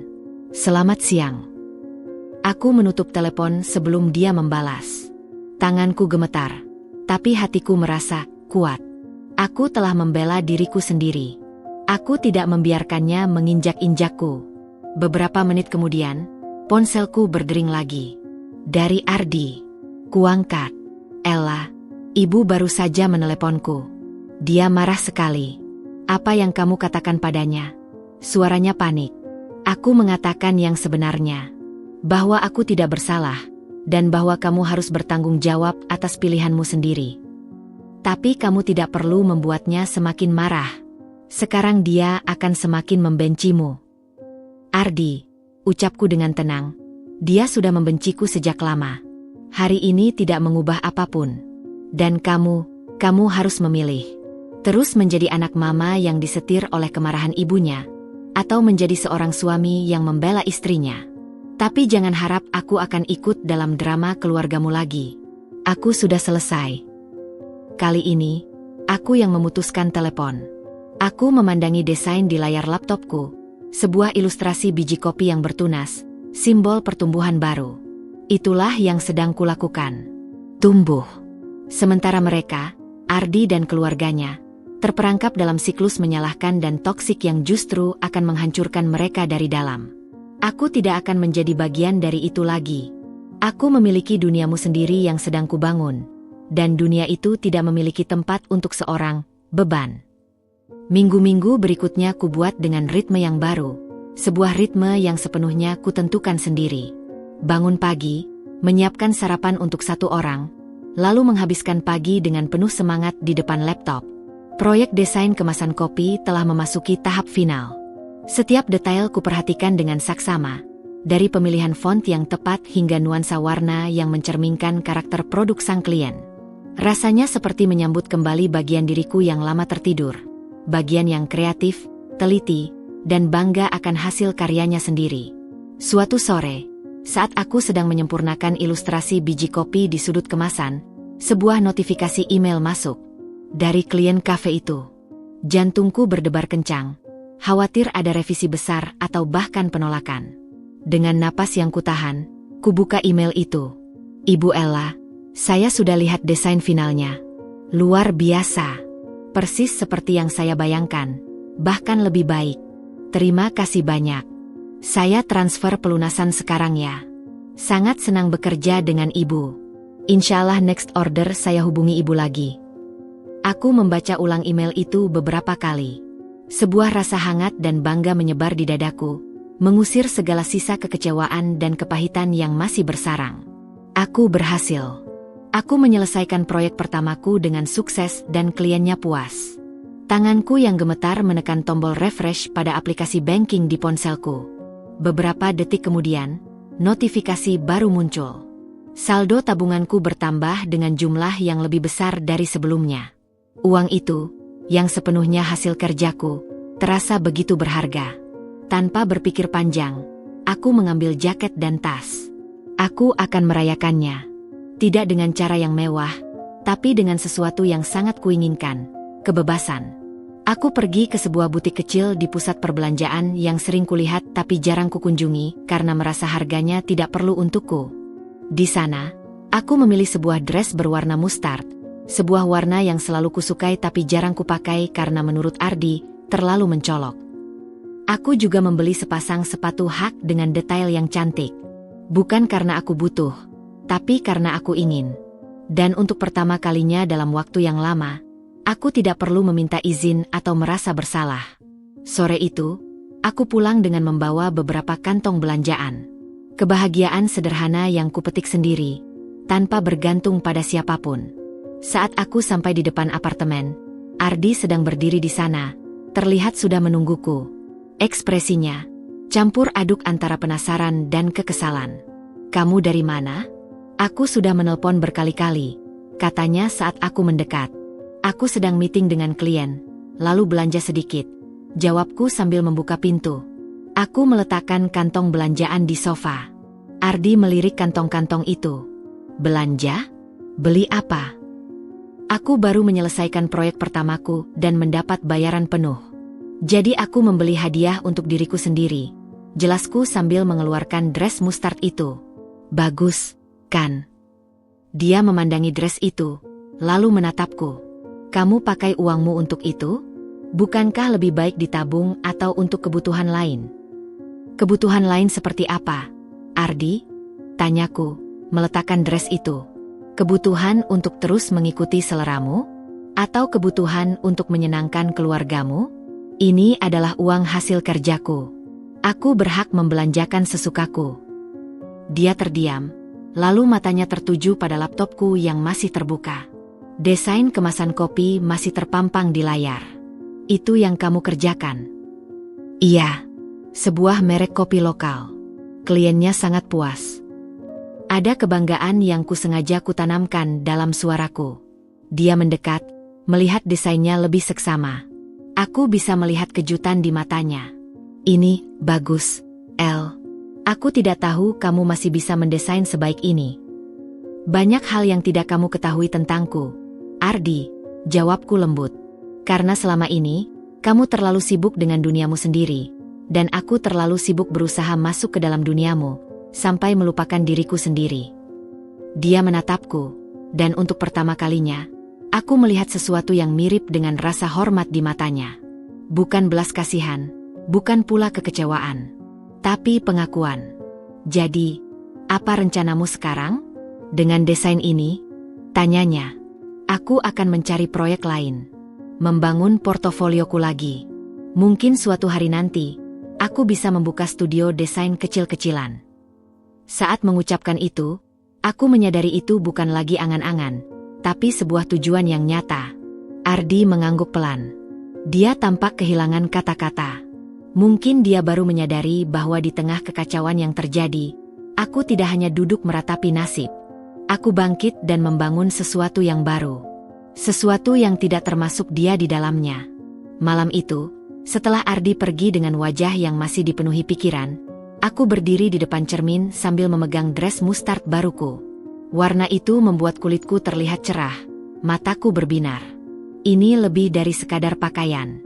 Ini adalah pernyataan. Aku mengambil kendali atas hidup dan kebahagiaanku sendiri. Kepuasan yang kurasakan bukan hanya dari sebuah proyek yang sukses, tapi dari perjalanan menemukan kembali siapa Ella sebenarnya. Seorang wanita yang mandiri, berbakat, dan pantas untuk bahagia, dengan atau tanpa seorang Ardi di sampingnya. Rutinitas baru Ella seperti sebuah teka-teki yang tak terpecahkan bagi Ardi. Setiap pagi, dia menyaksikan Ella bangun dengan semangat yang tak pernah dilihatnya sejak awal pernikahan mereka. Dia tidak lagi membawakannya kopi atau menyiapkan sarapannya. Ella punya ritmenya sendiri, membuat teh, memanggang roti untuk dirinya sendiri, lalu langsung membuka laptop dan tenggelam dalam dunianya. Suara ketikan keyboard dan klik mouse menjadi soundtrack pagi mereka yang baru, menggantikan obrolan ringan yang dulu sempat ada. Suatu Sabtu pagi, Ardi mencoba mendekat. Ella sedang duduk di balkon apartemen kecilnya, menikmati sinar matahari pagi sambil memegang tablet, mungkin sedang membuat sketsa. "El, kita sudah lama tidak makan di luar. Bagaimana kalau kita pergi ke restoran Italia itu, yang kamu suka?" Tawarnya, berharap bisa mengembalikan sedikit kemewahan yang biasa dia tawarkan. Ella menoleh, wajahnya ramah tapi tetap menjaga jarak. "Maaf, Mas. Siang ini aku ada janji dengan klien untuk diskusi proyek baru. Mungkin lain kali saja." "Klien lagi? Akhir-akhir ini kamu selalu sibuk," keluhnya, tidak bisa menyembunyikan kekecewaannya. "Ya, memang sedang banyak order. Lagian, bukankah dulu Mas yang bilang aku harus punya kegiatan?" Balas Ella dengan senyum tipis, sebuah jawaban yang membuat Ardi terdiam. Dia memang pernah mengatakan itu dahulu, saat Ella terlihat bosan di rumah. Tapi yang dia bayangkan adalah Ella mengikuti kelas melukis atau yoga, bukan membangun karir yang serius. Tekanan dari kantor semakin menjadi. Atasannya, Pak Handoko, masih bersikap dingin. Rapat-rapat yang dijalaninya terasa lebih menegangkan, dan dia merasa harus bekerja 2 kali lipat lebih keras hanya untuk mendapatkan kembali kepercayaan yang hilang. Suatu malam, dia pulang dengan badan lelah dan pikiran penuh beban. Biasanya, Ella akan menyambutnya, menawarkan pijatan ringan atau setidaknya mendengarkan keluh kesahnya. Malam ini, apartemen terasa sunyi. Ella masih duduk di depan laptopnya, headphone menutupi telinganya, asyik dalam konsentrasi. "El, kamu tidak akan tidur?" tanyanya setelah Ella akhirnya melepas headphone. "Sebentar lagi. Aku harus menyelesaikan draft ini. Deadline-nya besok," jawab Ella tanpa menoleh. Ardi duduk di sofa, memandangi punggung Ella. Dia ingat betapa dulu Ella selalu menunggunya pulang, tidak peduli seberapa larut. Sekarang, dia bahkan tidak merasa menjadi prioritas. "Proyeknya lagi banyak ya?" ujarnya, mencoba menarik perhatian. "Iya, lumayan. Ternyata banyak yang butuh jasa desain," jawab Ella singkat, jemarinya masih menari di atas keyboard. Gajiku cukup untuk kita, El. Kamu tidak perlu memforsir diri." Ucapan itu keluar tanpa dipikir. Dia segera menyesal. Ella berhenti mengetik. Perlahan, dia memutar kursinya dan menghadap Ardi. Wajahnya tenang, tapi matanya tajam. "Ini bukan soal uang, Ardi. Ini tentang aku. Tentang rasanya bisa mencipta, bisa menghasilkan sesuatu, dan dihargai atas kerja kerasku. Sesuatu yang tidak bisa dibeli dengan uang manapun." "Tapi, kita hampir tidak pernah menghabiskan waktu bersama lagi," protes Ardi, suaranya terdengar seperti rengekan di telinganya sendiri. Ella menghela napas. "Kamu ingat kapan terakhir kali kita menghabiskan waktu bersama dengan benar, Ardi? Sebelum kamu memilih untuk berlibur tanpa aku dan menyebutku beban." Ardi menunduk. Pelurunya mengenai sasaran. Dia tidak punya jawaban. "Hubungan itu seperti tanaman, Mas. Butuh perhatian dan perawatan untuk tumbuh. Kamu tidak bisa mengabaikannya, lalu berharap dia tetap mekar saat kamu ingat untuk menyiraminya." Ella berdiri. Aku akan tidur dulu. Masih ada yang harus kukerjakan besok pagi. Ardi ditinggal sendirian di ruang tamu. Dia memandangi laptop Ella yang masih terbuka, seperti simbol dari kehidupan barunya yang tidak lagi membutuhkannya. Dia merasa seperti orang asing di bekas rumahnya sendiri. Ella tidak lagi marah atau menangis. Dia hanya sibuk. Dan dalam kesibukannya itu, Ardi melihat sebuah kekuatan dan kemandirian yang membuatnya sadar betapa dia telah meremehkan wanita yang dipinangnya. Kini, saat dia butuh pelipur laranya telah pergi membangun dunianya sendiri, meninggalkannya dalam kebingungan dan penyesalan yang semakin dalam. Sari selalu hidup dalam dunianya sendiri, dunia di mana dia adalah pusat perhatian, kata-katanya selalu lucu, dan opininya selalu penting. Pekerjaannya sebagai social media specialist di sebuah perusahaan fashion muda sempurna baginya. Itu memberinya panggung untuk mengekspresikan diri dan mendapatkan validasi yang dia dambakan. Tapi pagi ini, suasana di kantornya yang biasanya santai dan penuh tawa terasa berbeda. Saat dia berjalan melewati meja-meja kerja rekan-rekannya, dia menangkap tatapan aneh dan bisikan yang tiba-tiba berhenti saat dia mendekat.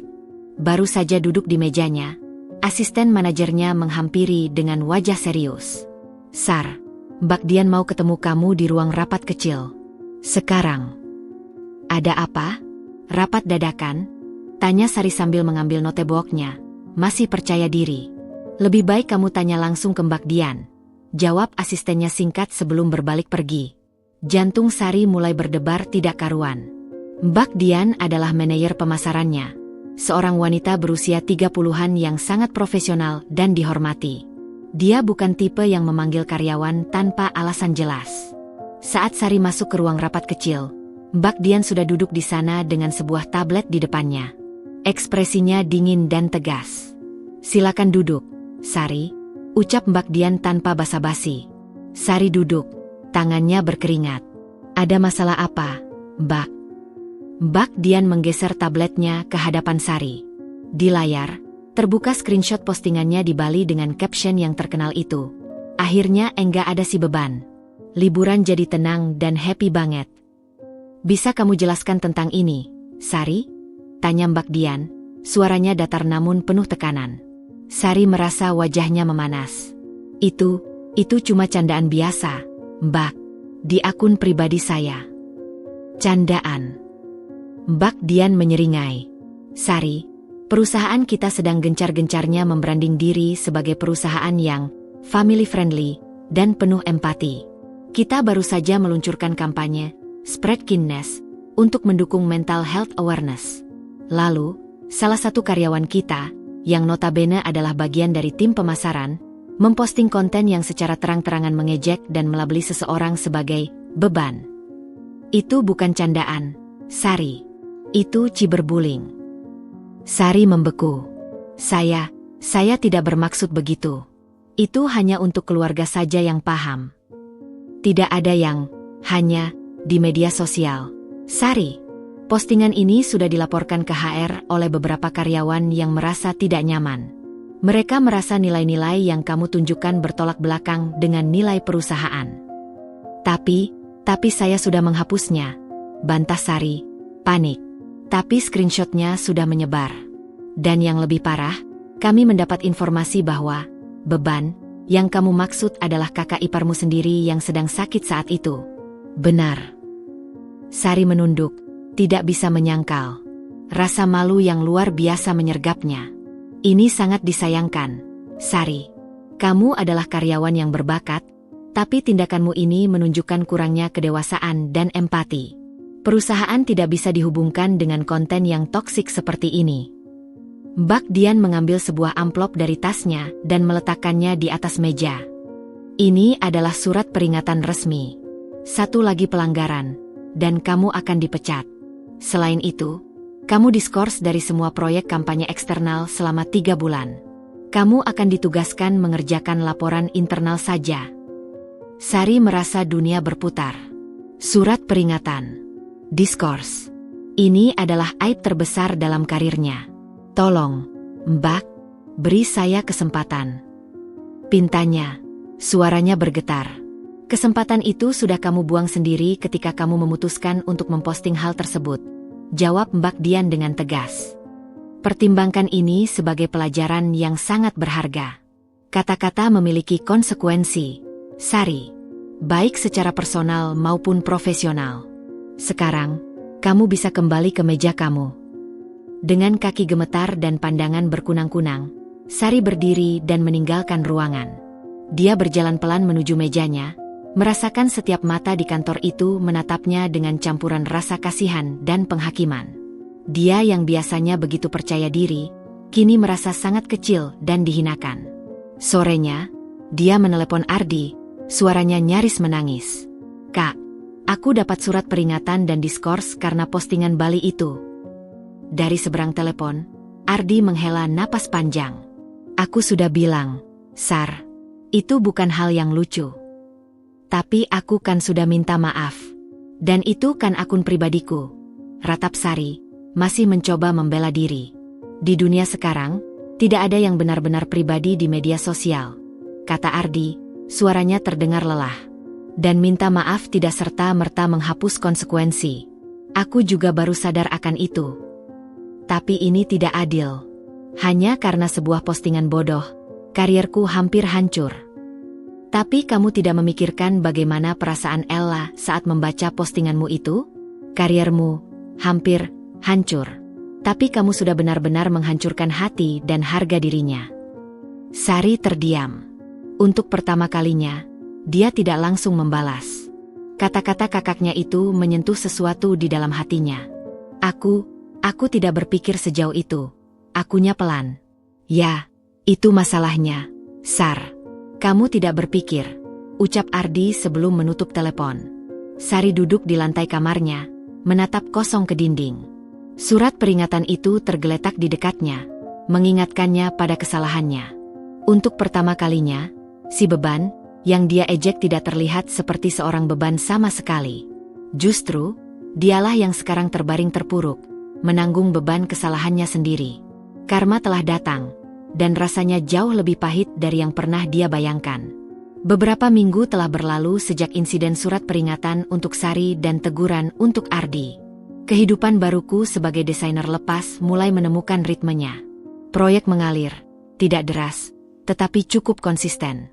Setiap notifikasi transfer, setiap pujian dari klien, adalah sebuah batu bata yang kugunakan untuk membangun fondasi kepercayaan diriku kembali. Apartemen kecil ini, yang awalnya hanya tempat persinggahan sementara, perlahan berubah menjadi rumah, sebuah ruang di mana aku bisa sepenuhnya menjadi diriku sendiri, tanpa penilaian atau tekanan untuk menjadi orang lain. Suatu sore, Ardi datang berkunjung. Dia membawa makanan dari restoran Jepang favoritku, sebuah upaya yang manis, tapi yang kini terasa seperti sebuah rutinitas kosong. Kami makan dengan tenang, obrolan ringan tentang pekerjaan dan cuaca mengisi ruangan tanpa benar-benar menyentuh inti masalah kami. Setelah makan, aku memberinya segelas air dan duduk di hadapannya. Wajahku tenang, hatiku mantap. "Ardi, ada yang ingin kubicarakan denganmu." Mulaku, suaraku jernih dan stabil. Dia menatapku, seolah bisa merasakan sesuatu yang penting akan datang. "Apa itu, El?" "Aku sudah memutuskan untuk menyewa apartemen ini secara permanen. Aku akan pindah dari rumah kita." Udara di ruangan itu seketika berubah.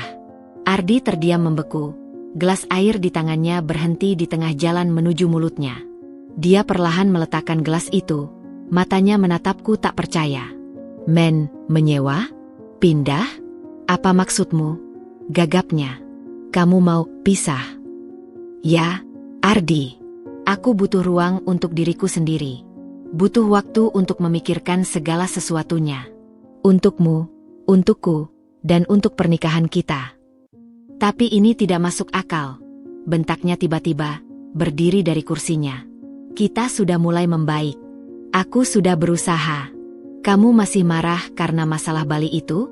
Itu kan sudah lama." Aku menghela napas. Dia masih tidak mengerti. Ini bukan hanya tentang Bali, Ardi. Bali hanyalah gejala dari penyakit yang lebih besar. Ini tentang bagaimana kamu dan keluargamu memandangku. Ini tentang bagaimana kamu tidak menghormatiku sebagai seorang istri dan individu. Aku tidak bisa tinggal di lingkungan yang meracuni harga diriku seperti itu lagi. Dia akan berubah. Aku akan bicara dengan keluargaku. Mereka akan menerimamu. Sudah terlambat untuk itu, Ardi. Kata-kata, si beban, itu tidak akan pernah benar-benar hilang. Dan yang lebih penting, kamu tidak membelaku ketika itu terjadi. Kamu memilih mereka. Kamu selalu memilih mereka. Suaraku tetap tenang, meski hatiku berdebar kencang. Jadi, apa yang kamu inginkan dariku? Harus sujud? Harus menangis? Aku minta maaf, Ella, teriaknya, suaranya pecah. Aku tidak ingin maaf lagi, Ardi, balasku. Akhirnya suaraku juga meninggi, emosi yang kutanam dalam-dalam akhirnya meluap. Aku ingin kamu mengerti. Tapi kamu tidak pernah bisa. Kamu hanya melihat ini sebagai sebuah kesalahan yang bisa diperbaiki dengan hadiah dan kata-kata, maaf. Kamu tidak melihat bahwa ini telah menghancurkan dasar dari pernikahan kita, rasa saling percaya dan saling menghormati.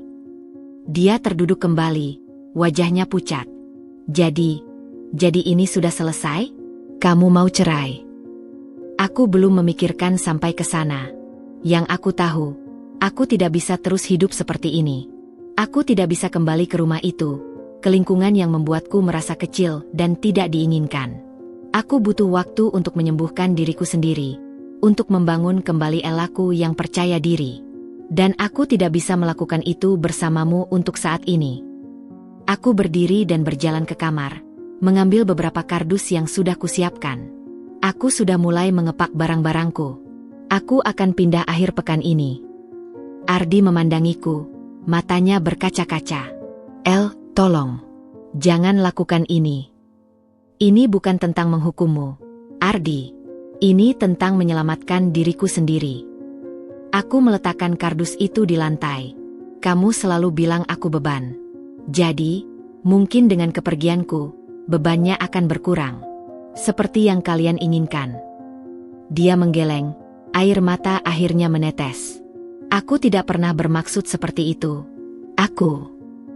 Tapi itulah yang terjadi, Ardi. Niat tidak mengubah dampaknya.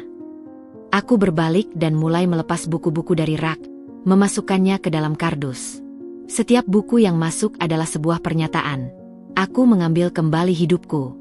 Ardi hanya duduk dan menyaksikanku, tak berdaya. Dia akhirnya menyadari bahwa ini bukan lagi sebuah ancaman atau drama. Ini adalah sebuah keputusan yang matang dan tegas. Permintaan maaf, hadiah, atau janji-janji kosong tidak akan mengubahnya. Proses perpisahan ini menyakitkan, tapi di balik rasa sakit itu, ada sebuah kelegaan yang besar. Aku akhirnya mengambil kendali. Aku memilih untuk tidak lagi menjadi korban. Aku memilih untuk menghargai diriku sendiri, bahkan jika itu berarti harus berjalan sendirian. Dan untuk pertama kalinya dalam waktu yang lama, aku merasa damai dengan pilihanku. Aku mungkin berjalan ke arah yang tidak diketahui, tapi setidaknya aku yang memegang kendali atas langkahku. Minggu pertama tanpa Ella di rumah terasa seperti sebuah lelucon kasar. Ardi terbangun pada hari Senin pagi, dan secara refleks menatap sisi tempat tidur yang kosong. Biasanya, di sana akan ada segelas air putih dan sebotol vitamin yang sudah disiapkan Ella untuknya. Hari ini, hanya ada debu yang menari-nari di bawah sinar matahari yang menyelinap melalui jendela. Dia menguap dan berjalan ke dapur, berharap menemukan aroma kopi yang baru diseduh. Tapi dapur sunyi dan gelap. Mesin kopi bersih dan dingin, tidak ada jejak bubuk kopi atau tetesan air yang biasanya mengotori counter. Duh, lupa, gumamnya pada diri sendiri, lalu berusaha mengingat bagaimana cara menggunakan mesin kopi yang rumit itu. Setelah 10 menit berjuang, dia akhirnya berhasil menghasilkan secangkir cairan hitam pekat yang terasa pahit dan hambar. Tidak seperti kopi Ella, yang selalu pas manisnya dan terasa hangat hingga ke ulu hati. Hari itu berlanjut dengan kekacauan. Dia terlambat ke kantor karena harus menyetrika kemejanya sendiri. Hasilnya berkerut dan tidak sempurna. Saat makan siang, dia membuka kulkas, berharap menemukan bekal yang biasanya selalu ada di sana. Yang ada hanyalah beberapa kaleng soda, saus sambal, dan sebotol selai yang hampir habis. Dia akhirnya memesan makanan online, yang datang terlambat dan membuatnya kembali ke rapat dengan perut keroncongan. Malamnya, dia pulang ke rumah yang gelap dan sunyi. Biasanya, lampu teras sudah menyala, dan aroma makan malam akan menyambutnya. Sekarang, rumahnya yang megah terasa seperti sebuah gua yang besar dan kosong. Suara TV-nya sendiri terdengar aneh, menggema di ruangan yang terlalu luas. Dia mencoba memesan makan malam lagi, tapi rasanya tidak memuaskan. Bukan soal rasanya, tapi tentang kehilangan kehangatan dan perhatian yang datang dengan sebuah makanan yang dimasak dengan kasih sayang. Hari-hari berikutnya tidak menjadi lebih baik. Pakaian kotor menumpuk di keranjang laundry. Dia tidak tahu harus membawanya kemana atau bagaimana cara mencuci yang benar. Dia akhirnya membawanya ke laundromat, tapi kembali dengan kaos kakinya yang putih berubah menjadi merah muda karena tercampur dengan baju berwarna. Ruang keluarganya yang dulu selalu rapi, sekarang dipenuhi dengan majalah yang berserakan, piring kotor, dan debu di mana-mana. Dia menyadari bahwa selama ini, Ella lah yang dengan diam-diam menjaga agar kehidupan mereka berjalan lancar. Suatu malam, dia menemukan sebuah hairpin Ella yang terselip di antara bantal sofa. Dia memegangnya, dan sebuah gelombang kerinduan yang dalam menyergapnya. Bukan hanya kerinduan fisik, tapi kerinduan akan kehadirannya, akan obrolan ringan mereka di malam hari, akan caranya mendengarkan keluh kesahnya tentang pekerjaan tanpa pernah menghakimi. Dia menyadari bahwa Ella bukan hanya mengurus kebutuhan fisiknya. Dia adalah pendampingnya, tempatnya pulang. Dia mencoba menelepon Ella. Dia mengangkat. "Halo, Ardi. Ada apa?" Suaranya tenang, ramah, tapi menjaga jarak. Di latar belakang, Ardi bisa mendengar suara musik jazz lembut dan ketikan keyboard. Aku." Tiba-tiba Ardi kehilangan kata-kata. Apa yang ingin dikatakannya? Bahwa dia kangen? Bahwa rumahnya berantakan? Bahwa kopinya tidak enak? Itu semua terdengar begitu dangkal dan egois. "Apa kabar?" Akhirnya keluar, sebuah pertanyaan bodoh. "Baik. Sedang sibuk menyelesaikan proyek untuk klien baru." "Kamu?" "Aku baik," bohongnya. Dia tidak bisa mengakui bahwa hidupnya berantakan tanpa dia. "Rumah ini sangat sunyi tanpa kamu." Diam sejenak. "Kamu akan terbiasa, Ardi. Atau kamu bisa menyuruh pembantu untuk datang lebih sering." "Ini bukan soal rumahnya, El. Ini tentang kamu. Aku kangen." "Ardi," suara Ella lembut tapi tegas. "Kangen itu wajar. Tapi kangen tidak menyelesaikan masalah kita. Aku harus pergi sekarang. Ada janji video call dengan klien. Bye." Telepon ditutup. Ardi memandangi hairpin di tangannya. Dia baru menyadari betapa dalam arti kata beban yang selama ini mereka lemparkan pada Ella. Ella bukan beban. Ella adalah fondasi. Dan sekarang, fondasi itu telah pergi, meninggalkannya di atas struktur yang rapuh yang perlahan-lahan runtuh. Kehilangan itu terasa nyata, menyakitkan, dan jauh lebih dalam dari yang pernah dia bayangkan. Dia kehilangan lebih dari seorang istri. Dia kehilangan bagian dari jiwanya sendiri, dan untuk pertama kalinya, dia menyadari bahwa uang, karir, atau keluarganya tidak bisa mengisi kekosongan yang ditinggalkan Ella. Sebulan telah berlalu sejak Ella pindah. Bagi Ardi, itu adalah 30 hari yang penuh dengan kesadaran pahit. Hidup tanpa Ella ternyata bukan hanya soal kopi yang tidak enak atau rumah yang berantakan. Itu adalah kekosongan yang konstan, sebuah keheningan yang berbicara lebih keras daripada kata-kata. Dia mulai menyadari betapa egois dan butanya dia selama ini.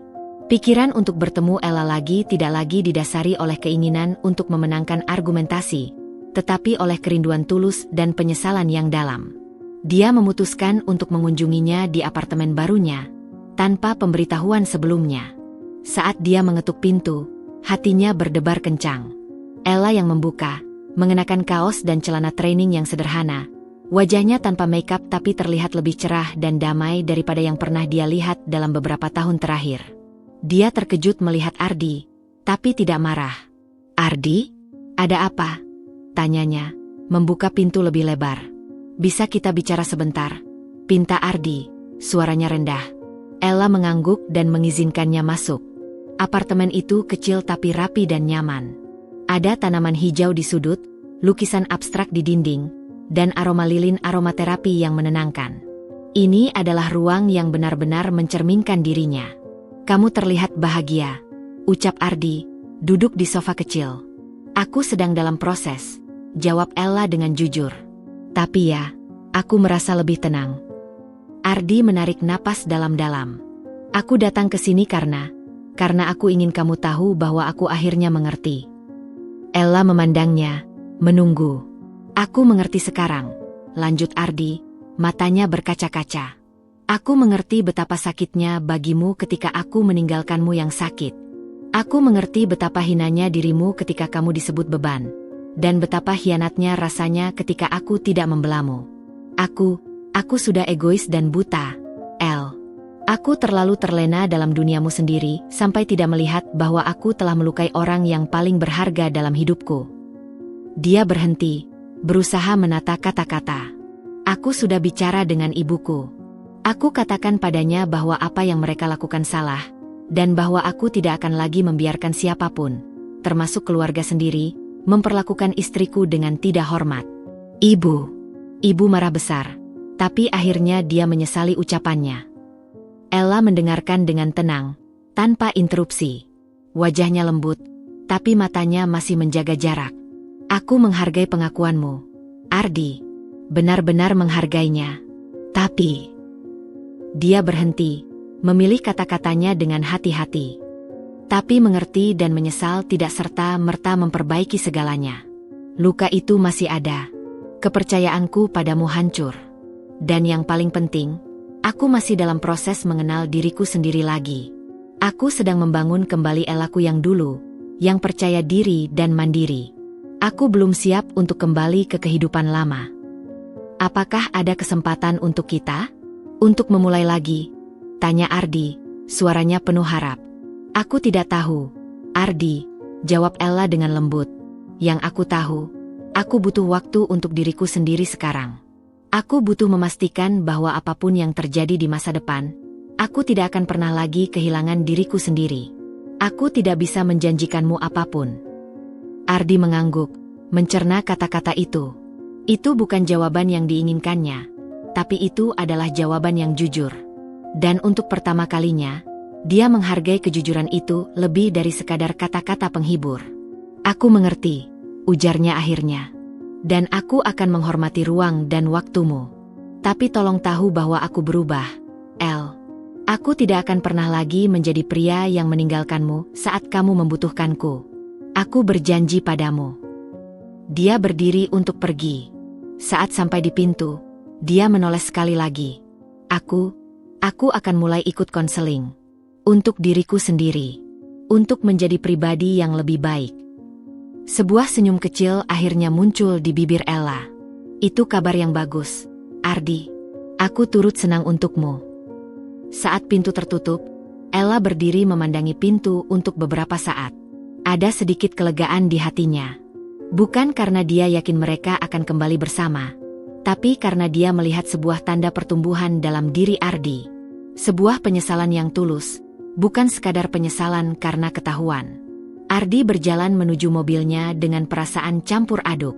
Sedih, tapi juga ada secercah harapan. Dia akhirnya menyadari bahwa cinta tidak hanya tentang memiliki, tetapi juga tentang menghormati. Dan jika dia benar-benar mencintai Ella, dia harus menghormati perjalanannya, bahkan jika perjalanan itu menjauhkannya darinya untuk sementara waktu, atau selamanya.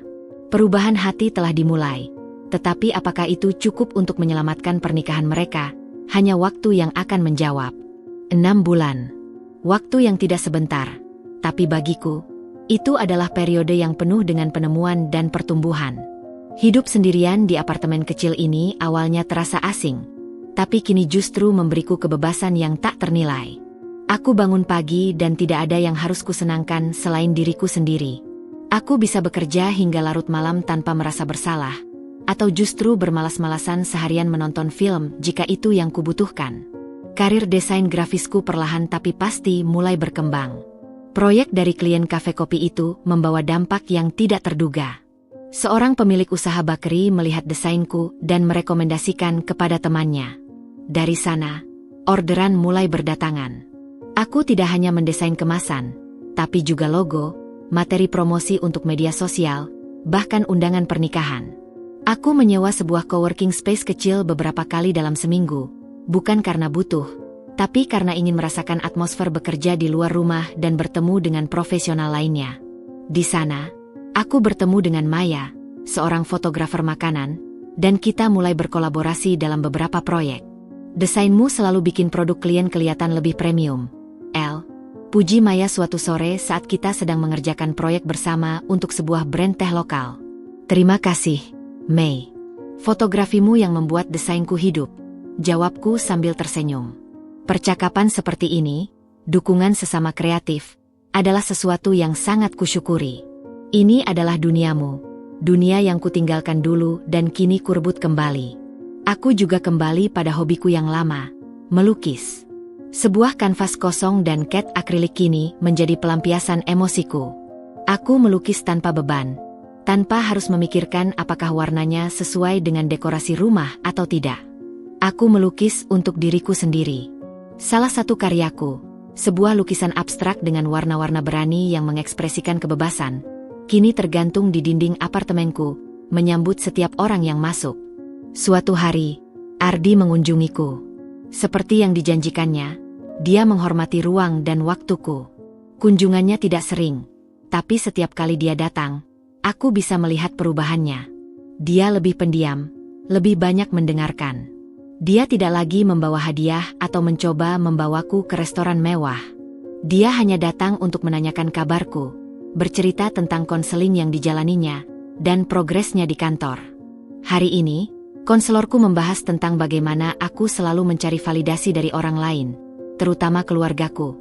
Ceritanya suatu kali, matanya lebih jernih. Aku mulai belajar untuk menetapkan batasan. Aku senang mendengarnya. Ardi, itu kemajuan yang bagus, jawabku tulus.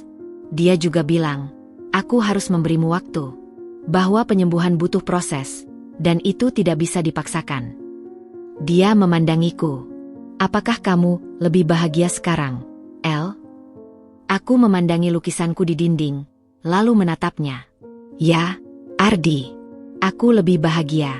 Bukan karena sempurna, tapi karena aku merasa utuh lagi. Aku merasa seperti diriku sendiri.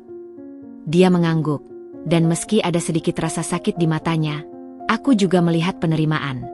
Aku bisa melihatnya. Cahayamu sudah kembali. Hubungan dengan keluarga besarku masih renggang. Ibu mertua kadang masih mengirimiku pesan singkat, tapi aku memilih untuk tidak merespons. Sari, yang konon kabarnya masih menjalani masa suspensinya, pernah mencoba meminta maaf melalui Ardi. Aku menghargai niatnya, tapi memaafkan bukan berarti harus kembali akrab. Aku belajar bahwa memaafkan itu untuk diriku sendiri, agar bisa melangkah maju tanpa beban kebencian. Tapi melupakan? Itu pilihan. Dan aku memilih untuk tidak melupakan, karena pelajaran dari luka itu terlalu berharga untuk dilupakan. Hidupku sekarang mungkin tidak sempurna. Ada malam-malam sepi di mana aku merindukan pelukan. Ada saat-saat di mana aku merasa lelah dan ingin berbagi beban. Tapi kali ini, aku tidak lagi mencari penyelamat di luar diriku. Aku belajar untuk menjadi penyelamat bagi diriku sendiri. Aku adalah Ella, bukan lagi si beban, bukan lagi istri Ardi yang tersesat. Aku adalah Ella, seorang desainer grafis, seorang pelukis amatir, seorang pejuang yang telah menemukan kekuatannya kembali. Masa depanku mungkin tidak pasti, tapi untuk pertama kalinya, aku menantikannya dengan kepala tegak, siap menghadapi apapun yang datang, dengan atau tanpa Ardi di sampingku. Aku telah menemukan jati diriku, dan itu adalah pencapaian terbesarku.